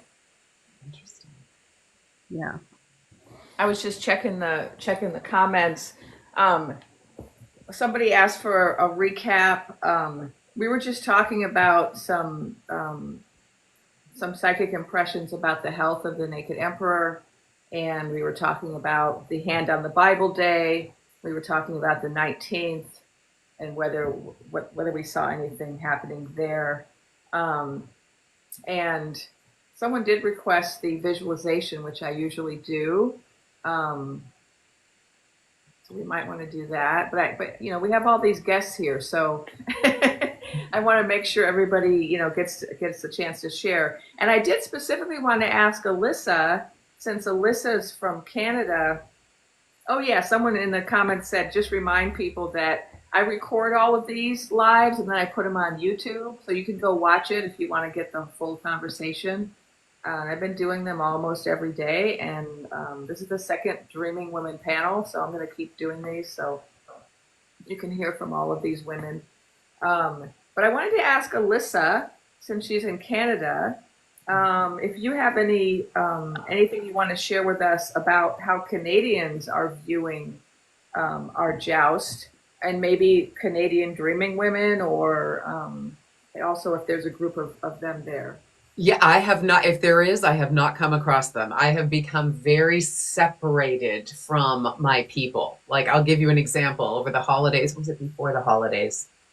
Anyway, about a month ago, I went to dinner with some old friends who are very, you know, wise and learned and watched the news. Maybe that's the problem. And I said, well, of course, you know, and it was just sort of as a matter of course that I mentioned that, of course, this was finagled, where the joust was finagled, you know. And they looked at me like I was wearing the biggest tinfoil hat. They were like, oh no. And I believe that that's the issue. We're very polite up here. We follow our rules and we do what the teacher tells us to do. It's very old world in a way, right? So it's, they said, oh, come on. But I think that the double challenge here on both sides of the border is that we do not want to be seen as those people 4 years ago who screamed foul and you know, rushed the Capitol. So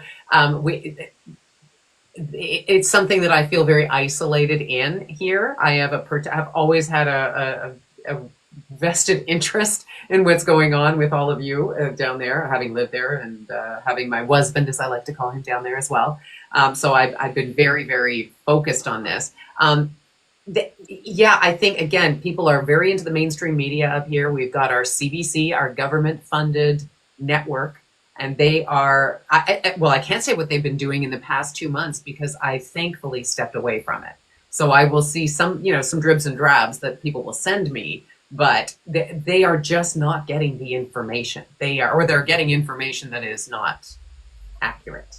And so there is no sense around here. Like, I've had people saying, oh God, how can you be so hopeful? This is terrible. Like, I did have a neighbor who was, our dogs play together, and he said, this is awful and it's my birthday. And this is the day after the joust. And I said, oh, it's okay. Like, it's fine. I mean, it will eventually be fine. He's not going to that's not going to happen. And he's like, he again looked at me as though I were an insane person because everybody here just accepts. So, but again, we've got our own madness going on here. And I have been feeling like we are going to have a female leader. I would say our first. We had a female prime minister when I was a child, and she lasted about, a few weeks? What was her name? Anyway. See, forgettable. But I do feel that I because about a month or so ago, I was still getting that we were going to have a liberal government, and I thought that's impossible if he does not step down. But now that he has, I sense, that there is some divine feminine coming into play here. Did anybody see Elizabeth May and her? So she is our Green Party. Did I talk about this the other night? She's our Green Party leader. It's like nobody votes for the Green Party, but Elizabeth May has been around since I was reporting for the university newspaper back in the 90s. And please just Google Elizabeth May and the Naked Emperor's real name, and you will get this beautiful, like 3-minute articulate, just gets him, if he saw this, which he is seeing it, somebody's bringing it to him, it got him in all the right parts. That would have sent him over the edge, right? Because she basically said, oh, you want us to become, no, that doesn't work that way. We will take some of your states and they're going to be blue states and you all are going to get free healthcare and all this, right? And just more likely. yeah, it basically said you're a joker, right? Like just you're a joker. This is a joke. You're a joke. And I thought this is the energy that our leadership needs, and I believe that we are stepping into here in Canada. So that's interesting. I have not been following Canadian politics because I am not watching any politics really right now. Yeah. But I just recently was seeing, like, wouldn't it be nice if Canada got a female prime minister, and then we had Kamala, and then there's Mexico, and all three of the North American countries were all female led. Yep. And I'm getting chills right now. It's happening, and I was just going to say, I got chills when you said that, and it's confirmation. I've been feeling it. It doesn't make any sense because I don't even know. I know there is some I think it's very likely because it's very the divine feminine. Very likely. Oh yes. Yeah. I feel that. Full body chills right now. Like it's overtaking me. I know. This is what we're waiting for. So we just have to be patient because it's happening. We have to speak it. Yes. Keep speaking it. Well, someone in the comments was saying, is it true? Like, if we all really believe this stuff, could it act? Yes. Yes. That's why we're here. Yes, we all need to. We have the power of the world in our hands. And we have decided now, right here, that we are going to have this trilateral beauty of, beautiful meeting of the minds. There's going to be women at the table. Imagine that. So amazing. Yeah. So let's do it. Let's visualize that real quick. Let's do a short visualization while we're all gathered here, and we're going to visualize that as well as a few other things. It's going to be a short meditation, so don't worry, people who don't meditate much. It's going to be short. We're just going to do some deep breathing. And so just start with taking some nice deep breaths, just inhaling slowly and deeply.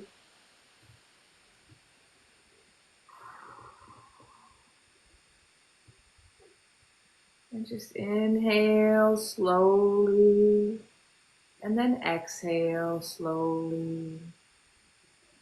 And just focus on your breathing for a moment. And just notice that with each inhale, you're inhaling relaxing blue light that brings peace and relaxation.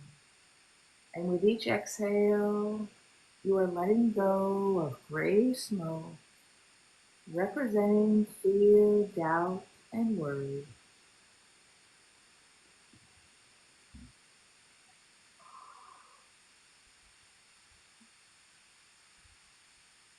Let's just breathe slowly and deeply, filling our bodies with peace and relaxation, and releasing all that does not serve you. So that the more you breathe, the more relaxed and free you feel.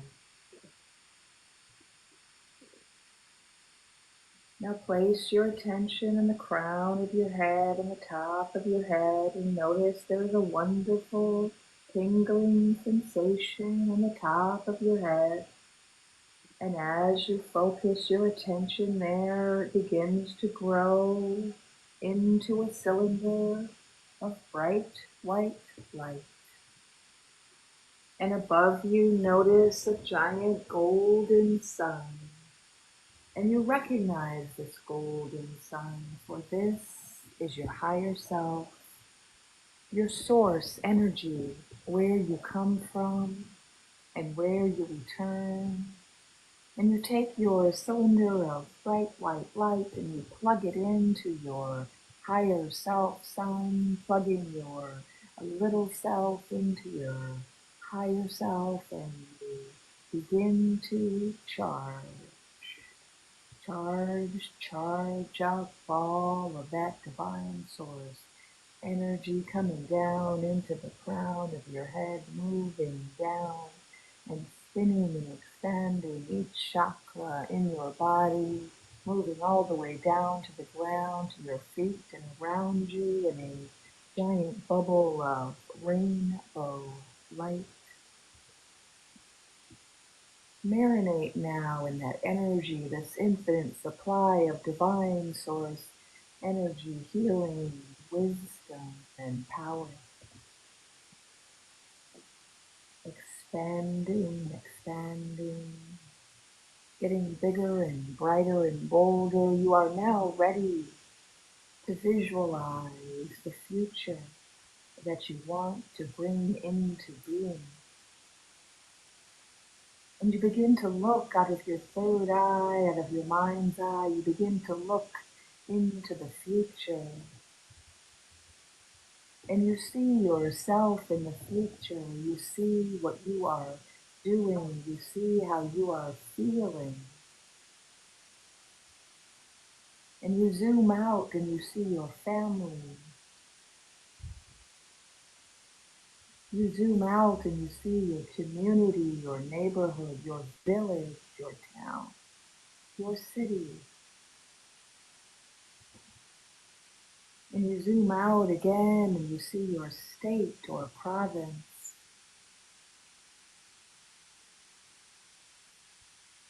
What's happening?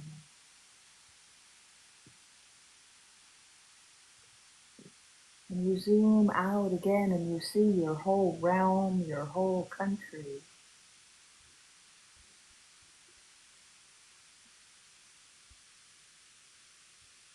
And as I look into this future, I see the Lotus Queen with her hand up and her hand on the book, giving her oath to protect our land, our realm, our constitution. And I see people dancing in the street, dancing and singing, happy and joyous. I see people hugging, jubilant, satisfied, feeling free. I see justice reigning across the land, and I can feel it, the joy, the sense of accomplishment, the relief.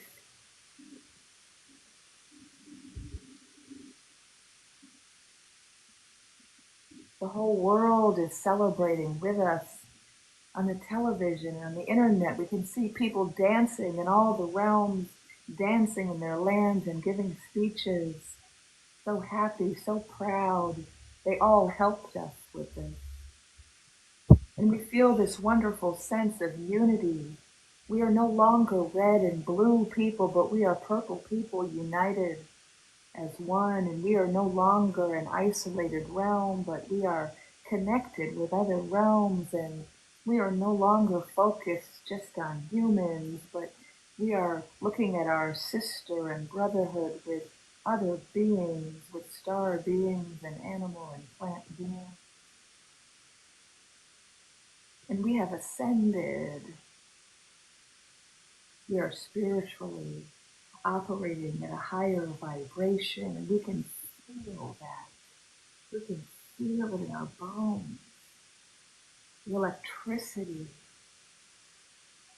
of our planet having risen to a higher level.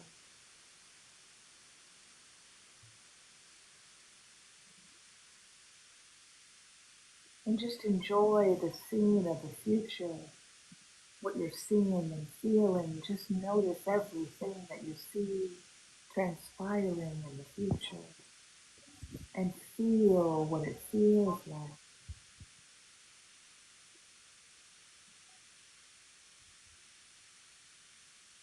And now we are ready to take this joy, this love, this sense of safety, of calm, of peace, of oneness. We are ready to take all of this and bring it back with us into the present moment, remembering everything we have seen and felt, and bringing this back with us now. We return our attention to the here and now, to the present moment, to the chair that you're sitting in. And when you're ready, you can open your eyes. And if you'd like, you can type a few words in the comment section about what you saw or felt, any visions that you want to share with the group, because we all benefit from what you saw.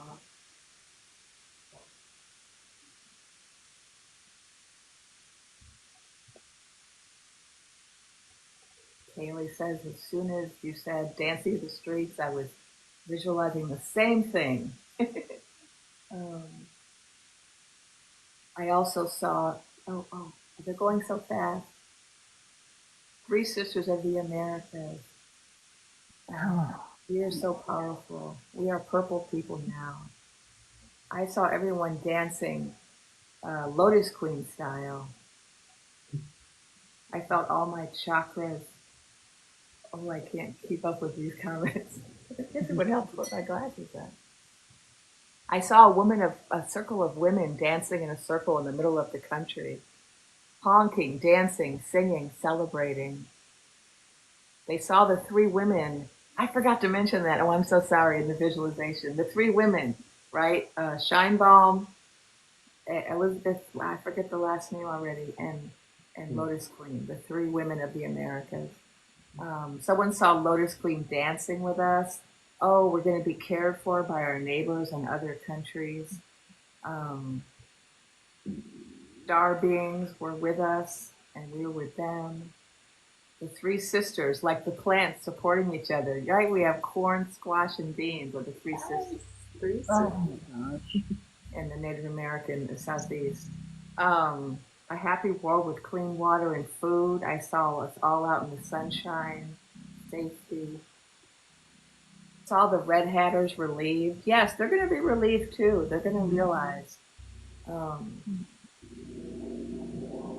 Voice of support as Earth goes through menopause. Oh, interesting. Tears of peace and joy and celebration. This person instantly saw purple people eaters. 6 blue jays and 4 cardinals, which means purple. That's what Seriously Cap said. Okay, great. I saw people dancing in the rain. Oh, we have an Australian here. We have the Blue Mountains, which has the three sisters. Nice. Yeah, the three women leaders. Even though I forgot to mention that, I think a lot of us were seeing that. The three sisters of the Americas. I love it. Now we have more characters in our story. I'm going to add the three sisters of the Americas to my story. I love that. Three Sisters of the Americas. How beautiful does that sound? Love that. Like, right? It's so good. It's the warmest feeling. No more borders. I don't like the borders, and like no more drug wars and things like that. That's all just kind of fed into the system, it seems like, to make enemies out of people. I grew up in Southern California in the 70s when people would go back and forth freely. And I missed that. It was really wonderful. Yeah. Let's say their names aloud. Alyssa, can you say their names? I mean, she is not a liberal leader. Anything can happen, but we'll put her as a placeholder. Elizabeth May. Elizabeth May, Maria Shinebalm. Is that how I say it? Is that correct? Yeah. And our Lotus Queen. Those are the three sisters of the Americas. You know that this is going to be the scene in the documentary. Like, this will be in there. You know that, right? Like, this is where it all happens, and when we are all revealed to be the dreaming women who knew, and we created this, co-created. Yeah. it. So Alyssa's chills, like it hurts. Chills hurt. Right? They do. I'm sorry. Making a documentary about the dreaming women. I'm telling you, your video the other day where you did this I mean, I was walking the dog and I had it all going in my head. It was maybe, I guess it was a 10-minute video, which was very similar to the story time you did just now. And all I could picture was that being the voiceover, and all of the actual images of everything that happened with some beautiful music. Look at me, I'm already directing and producing it.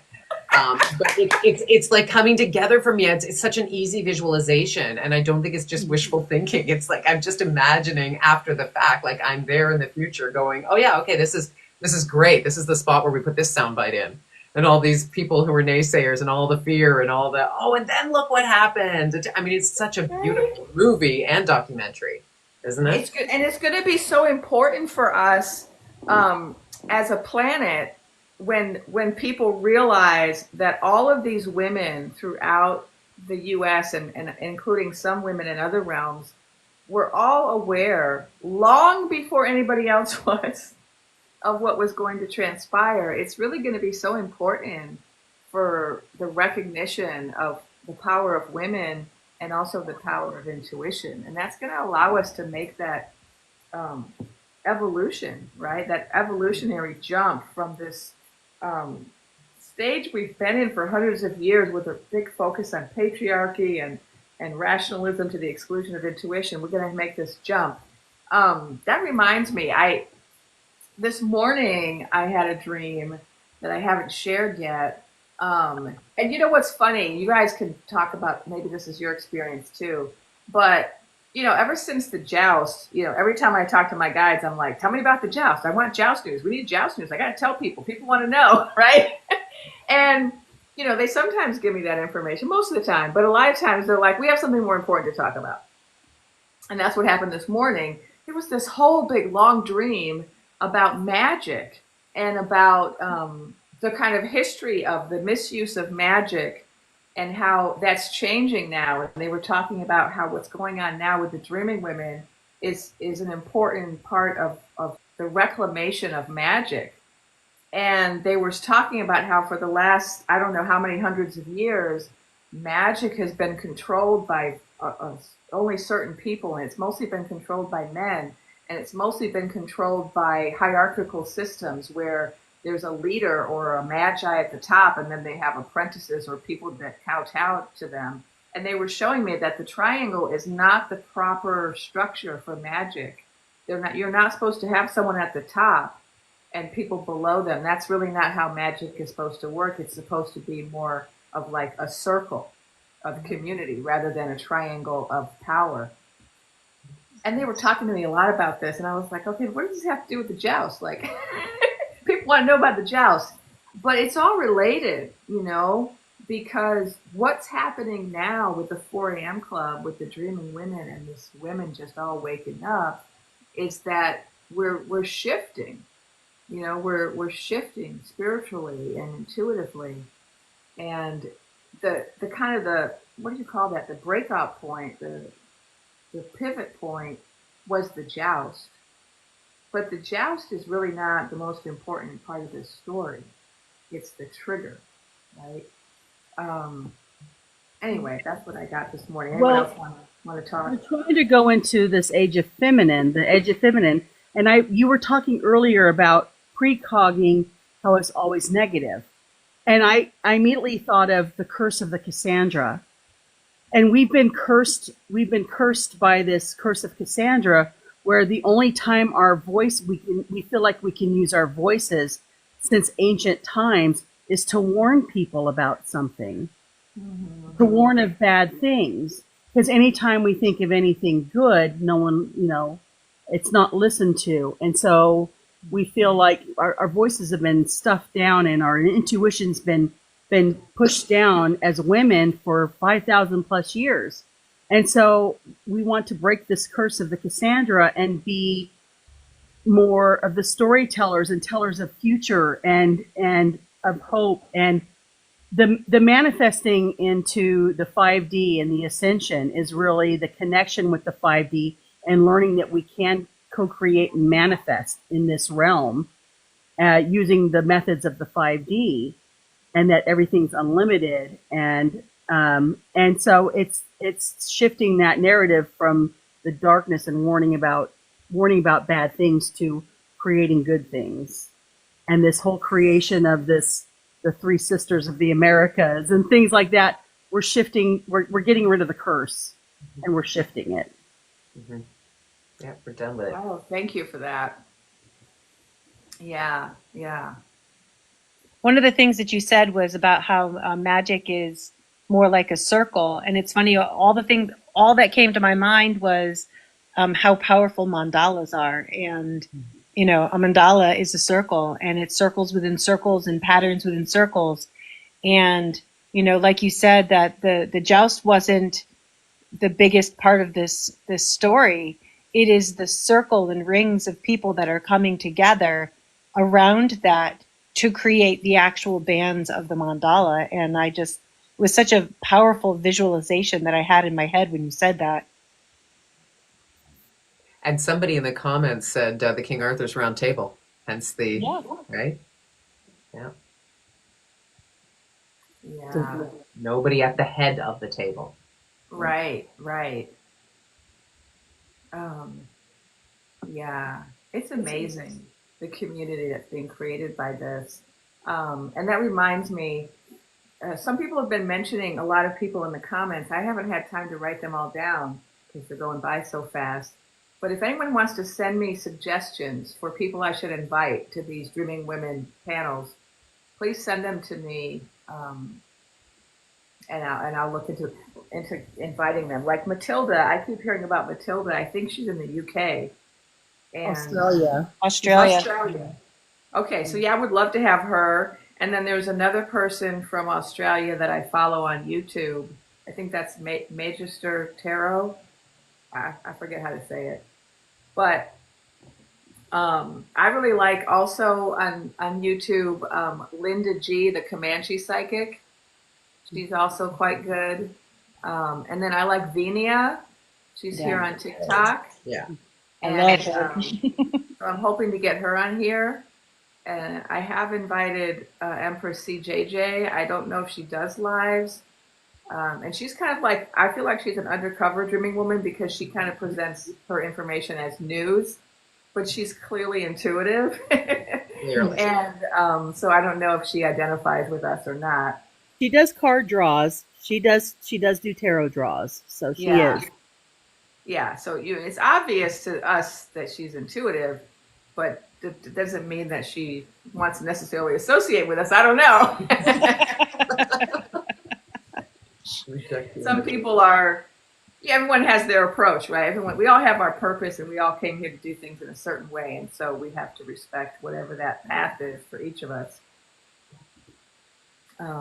But that's what I love about this app. I mean, everybody, there's enough for everybody. TikTok represents, all the good that we're trying to bring to people. It's like there's no pie, it's like, well, other than the round table. But yeah, it's something that we can learn from her audience and from her, and she can maybe, bring some of our ideas home too. Someone mentioned Nina, your witchy healer. She's the one I was talking about. Nina, earlier. yes. I love her. I've been talking with her. Yeah. She's the witch, but she knows how to. She's the one that does meditation really, really, really well. What's her name? Nina. The witchy. Nina, the witchy. Yeah, I told her I want you to. Oh, there it is. Nina, your witchy healer. Sounds familiar. Yes, Nina, and then someone else said Mimi. Wonderful. Mimi. Magical Mimi. Yeah. Yeah. Okay, and then we have Gia Prism was on here earlier. She was on here earlier tonight. Joan of Arc Spirit. That's a great name. Grandma's Crystal Dream. So yeah, I don't know a lot of these people, but if they just reach out to me, or if you just send me their name, I'll send you Nina's. Yeah. Raw Cognizance. Although I follow him. He's really focused on things being rational and empirical only. Mm-hmm. And so I don't feel like he's really made space for those of us who are working intuitively. I do follow him and I love his channel, but I don't know that he would fit here because he doesn't seem to subscribe to intuitive sources of knowledge. You never know. Someone said So I'd rather, if we're gonna have a man, let's have a man who's already fully embracing the intuitive. Someone said Nina's in here. If I can jump off We and Nina just wants to sent come it. in and say hi. I've been Nina. here the longest. I can jump off too if you want to bring her on. Up to you. Oh, it's fine. I gotta mop a floor. So Oh, how I exciting! do. Okay, let's All right, I'll okay, see let's you let later. Jonathan go because Okay. But thank you for coming. Thanks. Bye. And then can one of our moderators invite Mimi? Nina. Because they're better at it than me. Or Mimi, I think you can send me an invite to join if you know how to do that. I thought it was Nina who was. It's Nina. Yeah, I think it's Yeah, Nina. Nina. See, I don't even know who I'm inviting. There's also Nina? magical Mimi, but Nina, yeah. the witchy healer. Okay. Now, I want everybody on here eventually. Right? Yeah. So Nina, the witchy healer, if you're here, There she is. There you this go. must be her. Yep. Oh yeah, there's the name. Sometimes the name doesn't show up right away, then I don't know who it is. So Okay, I there feel I like am. I've seen this person's work, but hi. You'll recognize her. When you see her, you'll recognize her. Yeah, you do look familiar. Yeah. I I have tagged you seen. in one of my I tagged you in one of my downloads that I got. It was the one about how we are the Lotus. Oh, okay. I remember that. Hey, I can't stay on very long. I just wanted to jump on and say hi, but I have to go take care of something with my kiddos. But I would love to join you again some other time. And what an amazing company to keep. Oh my goodness, look at all of you beautiful people. And this has been so sweet. I just wanted to say hi and meet you so that you know who I am.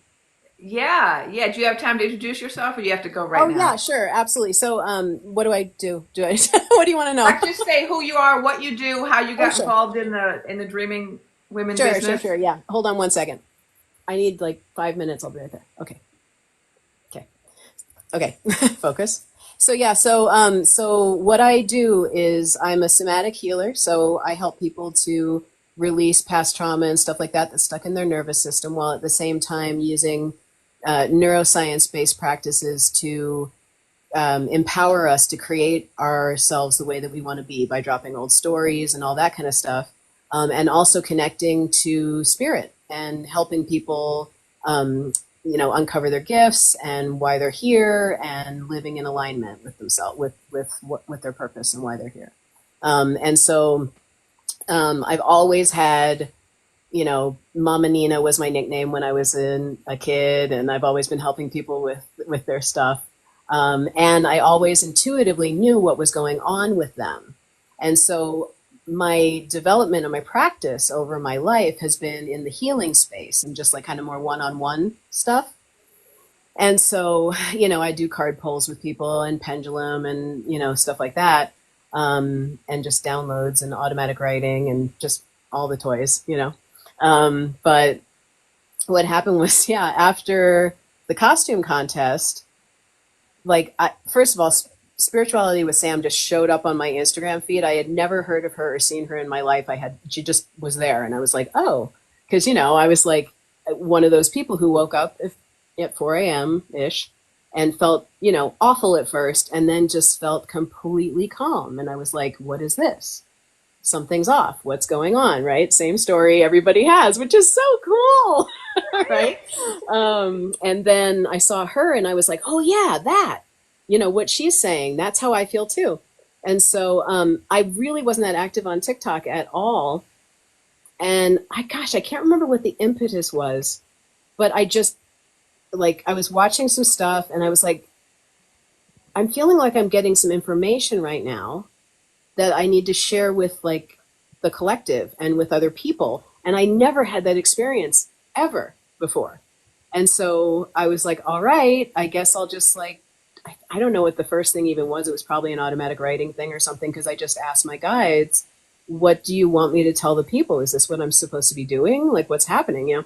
So I wrote a bunch of stuff out and I posted it, and people were just like, whoa, yeah. It was so inspiring and so helpful. And I think because I have that more soothing, healing way of communicating, people were really attracted to that and wanted more information. So then I was drawn to bust out the pendulum and the cards and all this stuff and start talking about what's happening in the world and with the costume contest.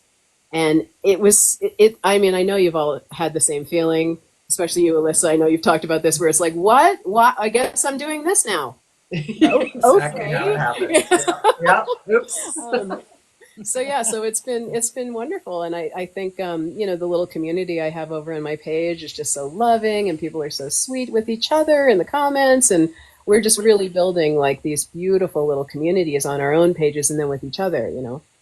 And what I think is so neat is that we all have our own flavor, and what's so important is that even though we're saying the same sorts of things, you know, we're getting obviously we're all getting very similar downloads and similar, you know, communication from our guides. And we all see this bigger picture. We have different ways of expressing that. And that's so important because that way people can hear it. And many, many people are going to be like, oh, I really like the way Alyssa says this, or I really like the way Jennifer does, or me, or Janica, or Mimi, or whoever, you know. So it's helping to spread the awakening, you know, for people, and that feeling of connection in this bigger community. And so it's just a really neat thing. And yeah, I'm more comfortable with it than I was in the beginning, and look forward to doing it. And I'm not as scared anymore. You know, of course, at first it was like, oh my gosh, I'm going to put myself out there to like people everywhere. You hold your breath before you hit enter. What? You hold your breath before you hit post. Totally, like, okay, post. Oh, what's gonna happen? Yeah, same. Yeah. So it's been really neat. And the other thing that's interesting too is just how much has opened up now that I've, you know, surrendered to this role. What's really beautiful is how much my guides are just giving me these new ways of hearing them and sensing them. I have more clairs than I had in the beginning of November. Like once I think that once we trust and surrender to our purpose right now, it just, holy moly, like just the way. And Mimi, magical Mimi, she's awesome. I don't know, I think you were saying, Jennifer, you don't know her yet. She's great. But yeah, I'd love to have her too. If yeah, she's so cool. She's great with her pendulum. But you know, she and I were just talking about how, you know, like we just are doing things in different ways, where she was mostly using her pendulum and she was finding that she was getting downloads in different ways, or more, you know, different tools and stuff. And I channeled stuff verbally for the first time ever and recorded it and just sent it like in a private message to her, because I'm like, I don't want anyone to hear this. So, like, I don't know what's happening, you know. So it's just really cool too that we're all just opening up even more, and we're at the forefront of this like feminine rising, this amazing time of reclaiming our power. How neat that we came here to do this, because it does take bravery, right? Like, wow, you know. And so yeah, anyway, that was a long story, but that's me. Thank you so much for sharing. And yeah, maybe I'm probably going to be doing I've been doing lives almost every day, and I'm probably going to keep doing them every day because this seems to be what I'm doing now. You got it. All right. I've been wanting to form community, and I think this is allowing us to form more community, because we're allowed to be like verbal. You know, we're all on here typing away, and I'm, reaching out to different dreaming women, and we're all, texting each other and whatnot. But it's nice for us to all be present together and actually speaking, and for people to see our faces and hear us speak at the same time. And so I think I'm going to just keep doing this all week, and bringing more and more people in as guests. And so some of the people that I heard today, I'll reach out, and hopefully people will reach out to me.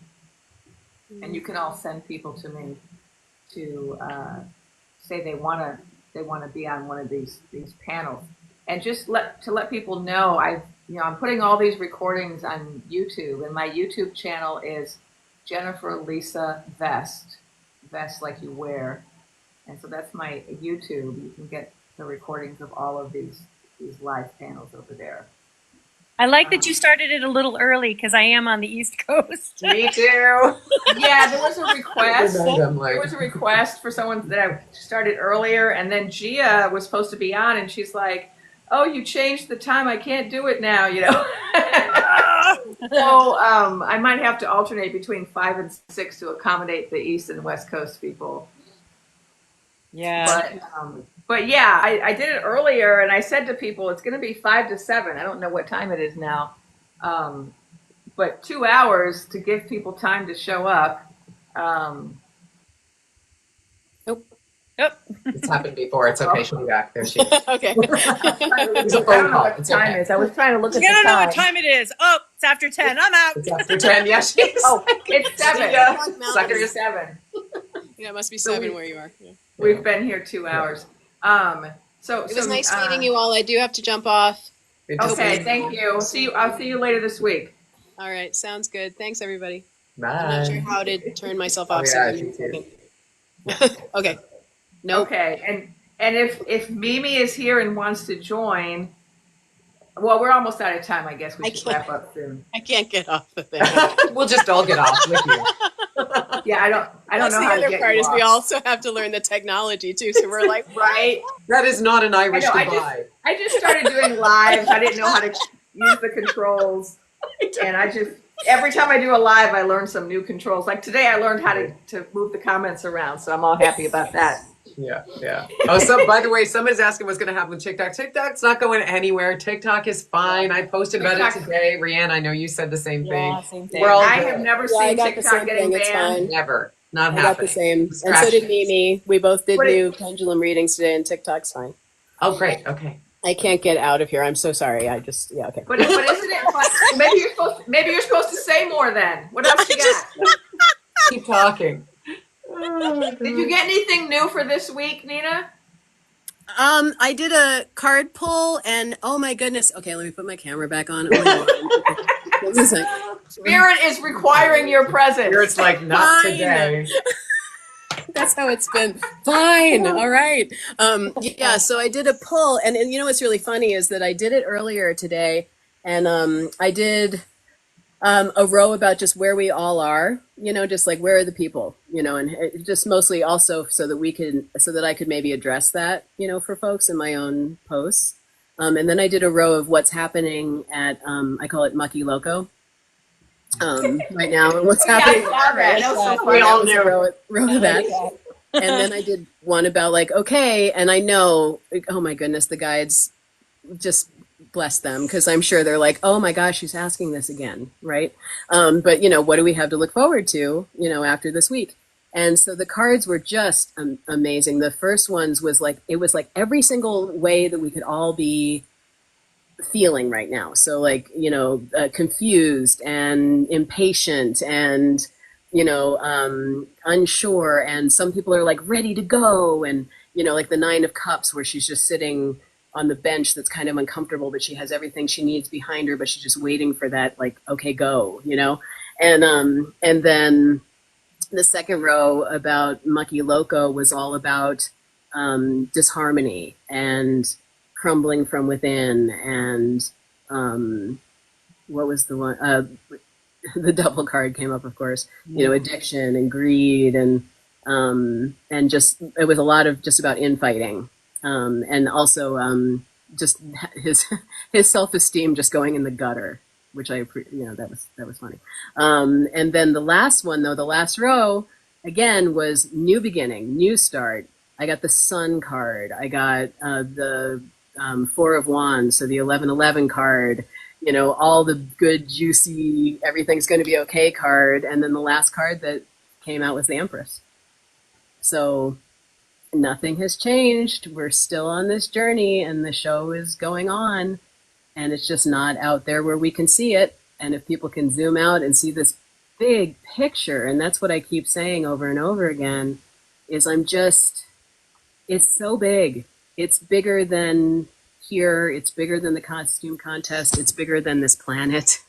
You know, like it's just, yeah, I mean, it's just so huge. And the more we can zoom out, be patient and trust the process and just keep bringing this love and this light and visioning what we want. I did a whole full moon. I am a witch, so did a whole full moon ritual that I posted in my Patreon, and the focus that my guides just really wanted me to have was holding, like we just did, holding that vision of the thing that we want to create, because this is the first time that so many people can manifest something because we're putting so much energy into it. It's like the difference between doing a spell and, as a solitary witch versus with a whole coven.